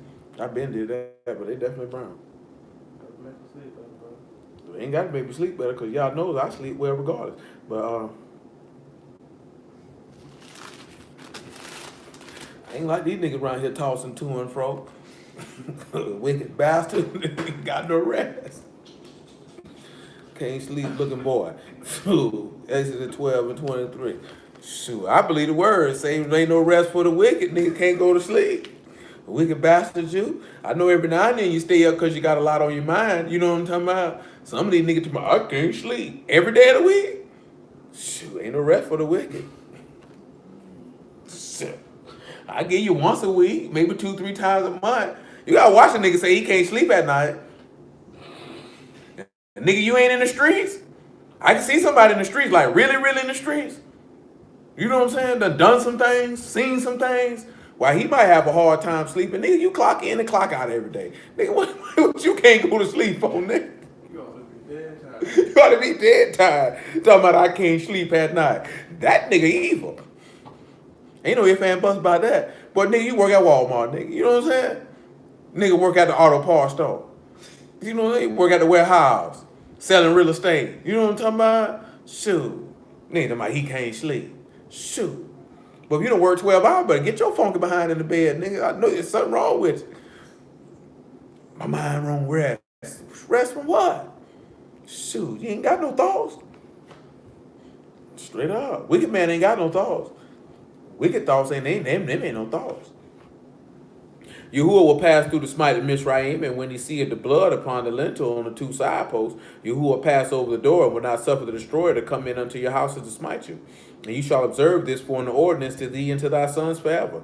And it shall come to pass, when you be come to the land which Yahuwah will give you, according as he hath promised you, that you shall keep this service. And it shall come to pass, when your children say unto you, what mean ye by this service? And you shall say, it is the sacrifice of Yahuwah's Passover, who passed over the houses of the children of Yasharal and Mizraim, when he smote the Mizraim and delivered our houses, and the people bowed their head in worship. So that's telling his wonders right amongst the people. So if he tell them this here Passover, what else would they tell him when they tell him about he made it go be light on the children of Israel's house and dark in Egypt too? What about the frogs and the lice? Killing the cattle too, right? Turning the water into blood? Definitely gonna talk about how he killed the children. You know what I'm saying? Those are wonders. If we talk about Joshua making the sun stand still, that's a wonder, right? What about him making the sundial go back? What about him healing Hezekiah of his sickness? But now we translate it over, 1 Chronicles 16, and we get to Masha, then we got to talk about his wonders too. See, when he talking about the signs and the wonders, don't most brews take them signs and wonder, only one tell the nigga about the law. That ain't no sign, ain't no wonder, ain't no special thing, that ain't no remarkable feat. That's not a remarkable feat. Thou shalt not be a punk. Wow. Thou shalt not sleep with your auntie. You know what I'm saying? If your brother ox break free, take it and give it back to him. That's surely a sign I'll never forget. That's a miraculous event. But when they seen that man heal that blind man, boy, they say, boy, they had to give glory to Elohim on that one. Boy, we ain't never seen nothing like this here before. This man was blind from birth. That give you something to talk about, don't it? He say, go tell it.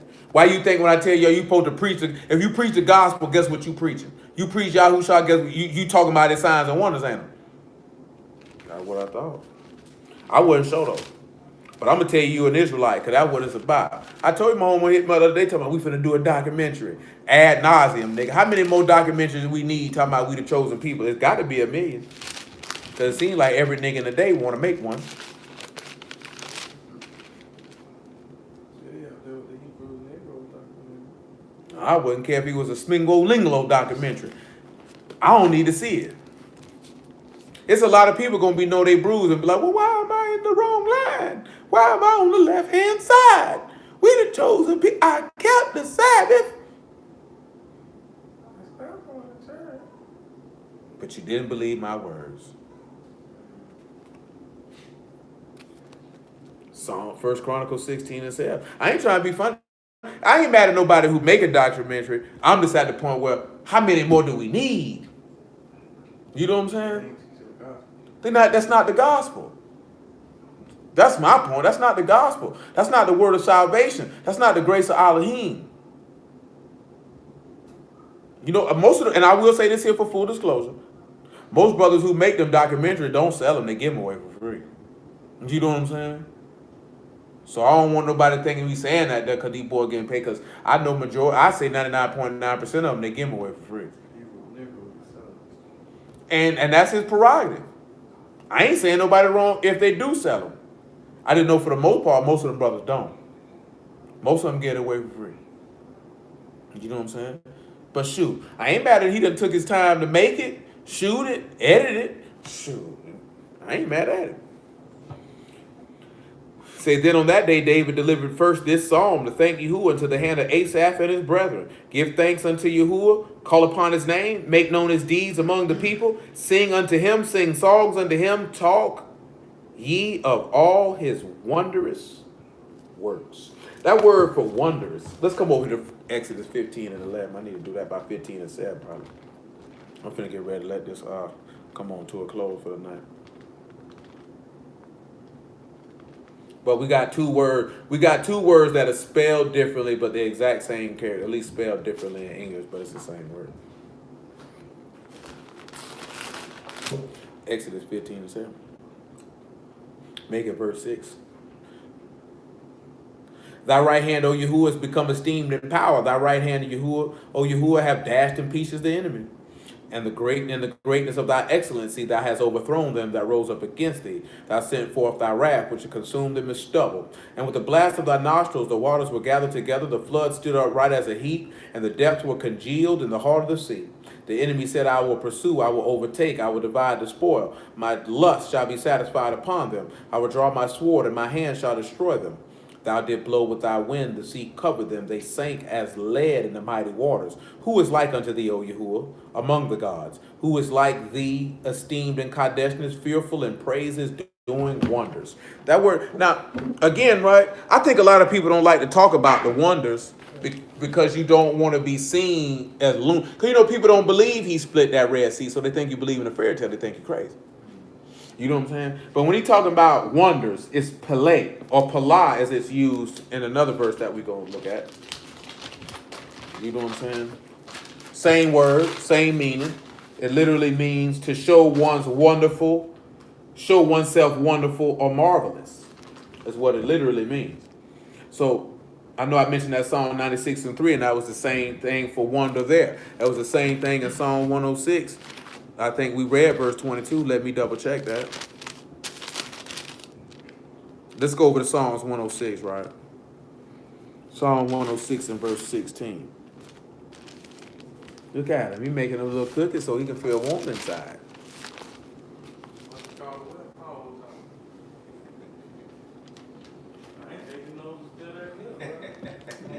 I said, I'm sitting right by the oven, man.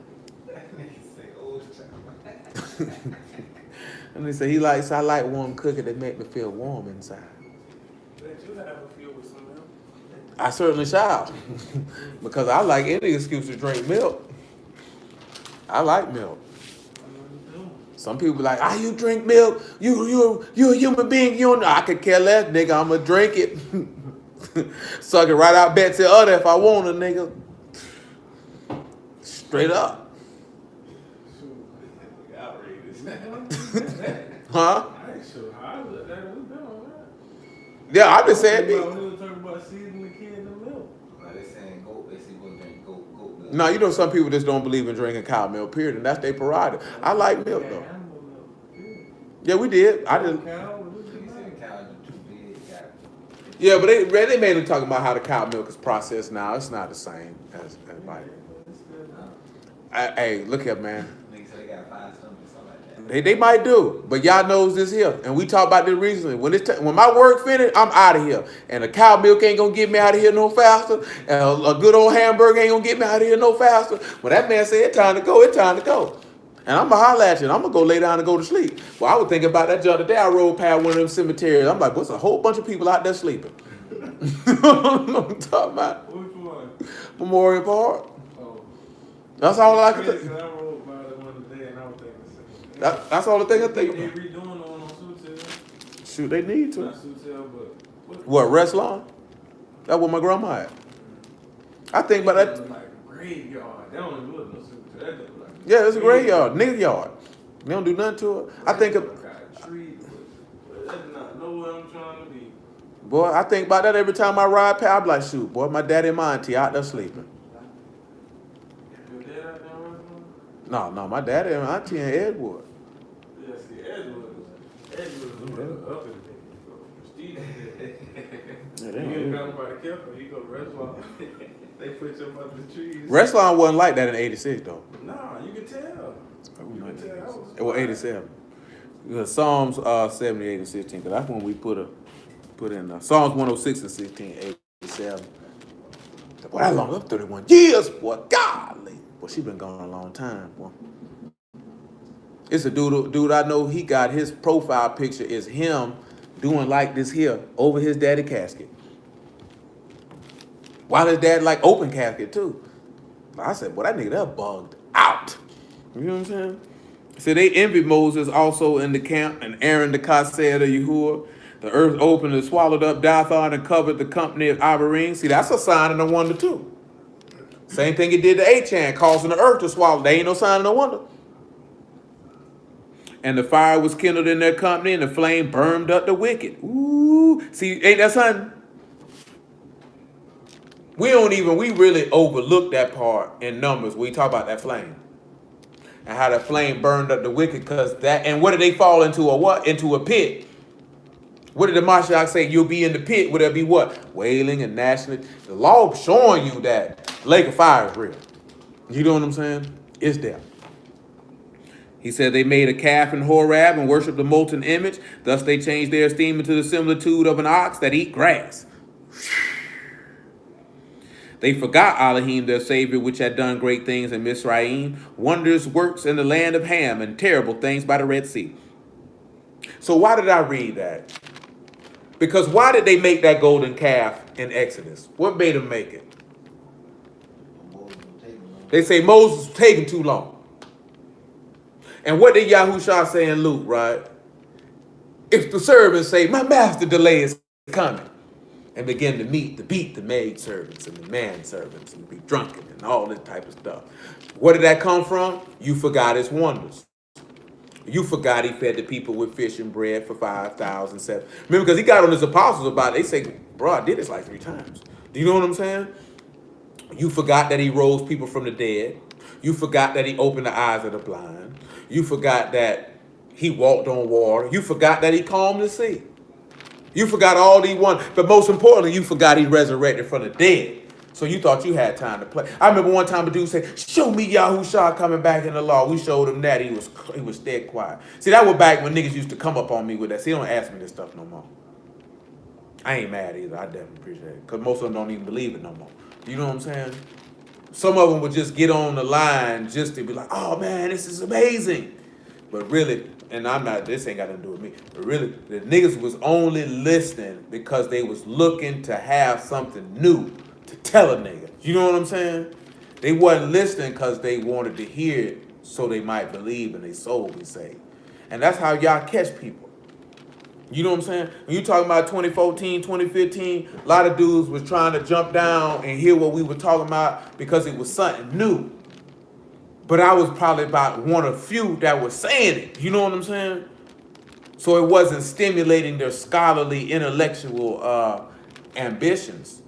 And then they go to look at that nigga, that's stupid, man. That nigga crazy, man. He's speaking Jesus and everything. That ain't JC, and this, that, there, and the third. But you was sitting around there faithfully for months. Because y'all already know you're going to forget my wonders. You're going to forget my wonders. Dead serious, though. Because when you preaching Yahushua, you preaching the wonders of Elohim. It would be no different if Yahushua hadn't came. Then what wonders would we be telling the people about? The wonders in Egypt, right? We'd be telling them about the wonders, whether it was swallowing up Achan, whether it was, like I said, the sun going back. That's what I was thinking about.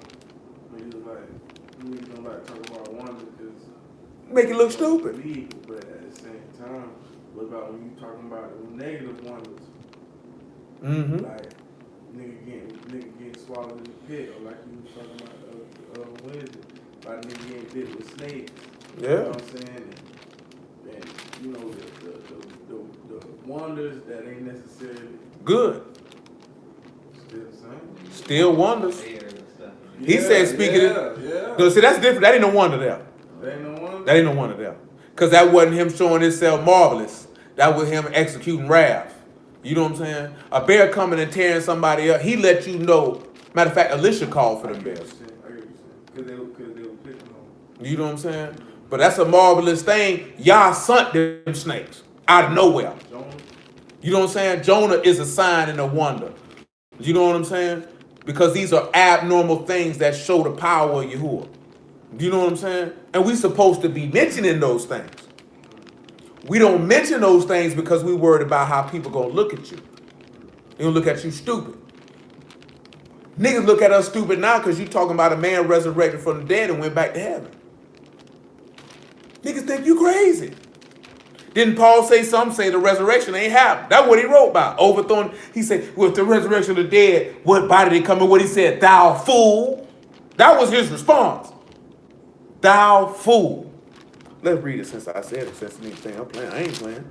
1 Corinthians 15. Because sometimes you don't be, because people don't be thinking that that people who preach the word talk to people like that. Shoot, when you talking stupid, they return the favor. You know, my shot talk to niggas real rough.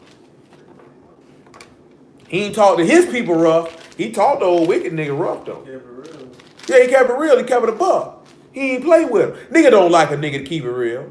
Not with the word. See, you ain't supposed to talk to people like that. Where is the love? Get your country cool sucker for love behind up out of here. Because you don't want nobody to tell you the truth. You want somebody to pat you on your butt. It's going to be okay, baby. While you a wicked, no good, bad. Even when he said that woman in adultery, he ain't sit around and pat her on the head. He kept it a buck with her. Go and sin no more. Another person, he say, go and sin no more, lest what? A worse thing come upon you. That's what he told him. Now, I done showed mercy and compassion to you because I love you. Now, don't go out here acting stupid now, because I guarantee you, I'm going to bust your head again, boy. When I bust it, I'm going to bust it hard.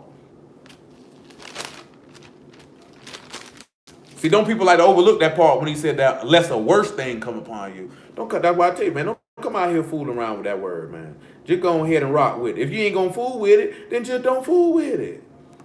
1 Corinthians 15:33. If you ain't going to live the word, man, just don't fool with it. Just don't fool with it. Be not deceived. Evil communications corrupt good manners. Awake to righteousness and sin not. For some have not the knowledge of Elohim. I speak this to your shame. But some man will say, how are the dead raised up? And what body do they come? Thou fool. That which thou sow is not quickened except it die. Ain't that what we seen before? When we looked at Corinthians, when we talk about in the deed, you can't be made alive except you die first. And the only way you could die first is you had to believe that Yahushua died and rose from the dead. Because you would have to believe that the testator had to die in order for the testament to be of effect. Therefore, because he died, he was be able to break those bars and those gates and saw them asunder and be loose from the pains of death so that you could be made alive. But see, if you don't believe he resurrected from the dead, and of course you ain't going to believe that.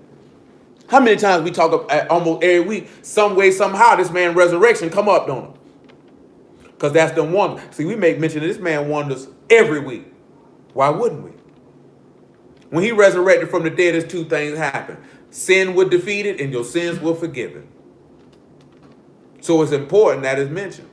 You're supposed to speak of this man wonders. And when you look at that pala, it's the strength of the leader's commands. When he shows himself to be wonderful and shows himself to be marvelous, you see the strength of the leader's command, or the strength of the leader's beginning, or the strength of the leader's praise, which is his son. Which is his son. So, except you see signs and wonders, you won't believe. But see, let's finish here in John 20:27. But guess what, though? I only seen the signs and wonders through the text. So we didn't see none of these signs and wonders. And that's why I told you, this is, again, my opinion. Like, when I remember, I done had several people ask me this over the years, though. Like, why we don't see it. Like he said, the evil and adulterous generation seek after a sign, and they ain't going to get one. You know what I'm saying? Our personal opinion, I don't believe he give us a lot of signs, miracles, and wonders in these days and times. Because you ain't gonna believe him anyway. Because they definitely didn't believe it when he did it. Handful of people did. Handful of people did. Matter of fact, before we read that, come over here to John 12. Handful of people did. And when I say handful, I'm talking about in comparison to the population. You know what I'm saying? Compared to how many people were living in the land at that time, only a handful really believed. But though he had done so many miracles before them, yet they believed not on him, that the saying of Isaiah the prophet might be fulfilled, which he spake, Yahuwah, who have believed our report, and to whom have the arm of Yahuwah been revealed. Therefore they could not believe, because Isaiah said again, he hath blinded their eyes and hardened their heart, that they should not see with their eyes, nor understand with their heart, and be converted, and I should heal them. These things said Isaiah when he saw his esteem and spake of him. Nevertheless, among the chief rulers also many believed on him, but because of the Pharisees they did not confess him, lest they should be put out of the synagogue, for they loved the praise of men more than the praise of Elohim. That's what we got going on right now. Because there's a lot of niggas who come out they Hebrew, them niggas clean rectums, them niggas toss salads and give fellatio. Ain't even no way around it. You know what I'm saying? Because they won't sit back and make an open claim on whatever it is, because they don't want to quote. See, brotherhood is not about agreeing with everybody. And I ain't talking about no doctrine stuff neither, man. What's right is right, what's wrong. We ain't talking about that Esau the white man, petty nonsense niggas. That's petty. You know what I'm saying? America, Babylon, that's petty. That's petty stuff niggas arguing about. You know what I'm saying? That's stuff that niggas is arguing about that is distracting from the real stuff. You know what I'm saying? Niggas be suckers and niggas turn their head from it. Niggas doing all manner of wickedness. We talking about this morning. These niggas fooling with idolatry now, talking about they serving Yahuwah, boy. Doing just like what he said. You done turned your esteem into an ox, to a calf that eat grass. That's what these niggas out here doing right now.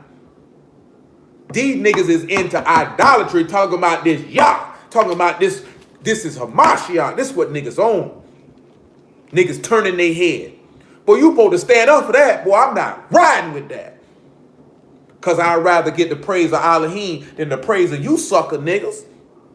That's what you got. You got a whole bunch of suckers stamping suckers. You know what I'm saying? Boy, that junk ain't what's happening, man. Somebody got to stand up for what's right. Irregardless of how anybody gonna feel, how you gonna be mocked, what's gonna be said about you, whether they even kill you. Somebody gotta say something. Ain't nobody got the heart. Ain't nobody got the heart. Because guess what's gonna happen with you stand up and say something, that brother ain't got no love. See, that brother trying to sow discord. See that negativity that brother bringing? Boy, we standing up for y'all. Niggas, screw you niggas, your mammy and everything you stand for, your churn and all that. I hope you get swallowed up and burnt in the flame like Korah, nigga, for talking like that.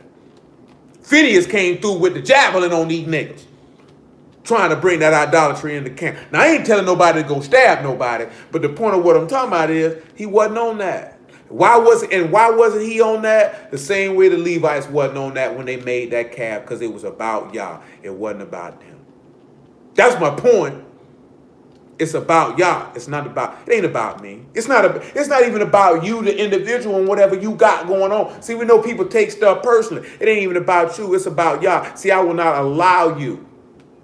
See, and I be sparing nigga. I be wanting to smash out on the nigga. And then, I say, you know what? I'm going to let you slide. Because, boy, if I went in like sometime my first mind go in, I'd be greatly despised. You know what I'm saying? Because nigga deserve it. Because I know if I did it, nigga come for me. But you know what I feel, though? You ought to, though. You ought to, though. Nigga, if I'm around here fooling with idolatry, nigga's supposed to come for me. You know what I'm saying?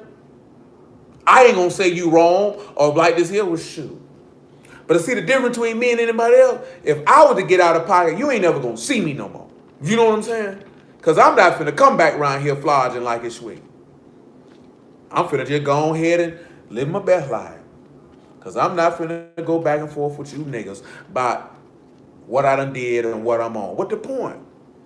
What the point? John 20:27. That's my whole thing. What's the point? Why flogs with it? Just disappear. Just disappear. Go ahead and live your life. That's what you want to do anyway.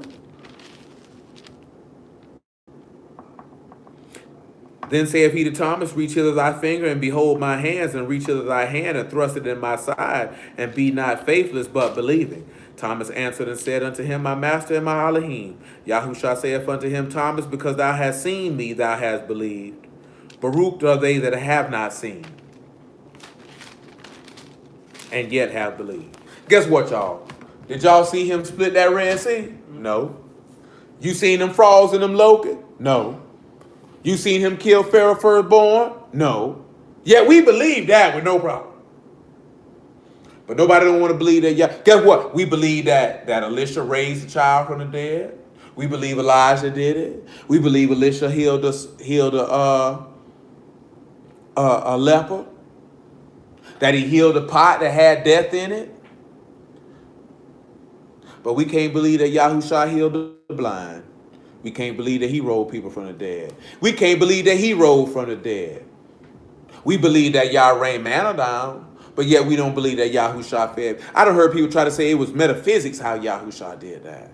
All type of stuff. But at the end of the day, you ain't seen none of that. Do you believe it? Because guess what? You ain't get no sign. You ain't get no miracle. You ain't get no wonder. But yeah, you believe. But hallelujah for Yahushua in the word. I bless everybody out the house of y'all. Name of Yahushua. I appreciate y'all this evening. Prayerfully that word to do you some justice, do you some good, do you something to consider. Y'all willing, we be at Willow Branch on tomorrow. Again, blessings out the house of y'all. Name of Yahushua. I appreciate everybody. With that, when I will say shalom, good night, arrivederci, bid you adieu, and all manner of salutations.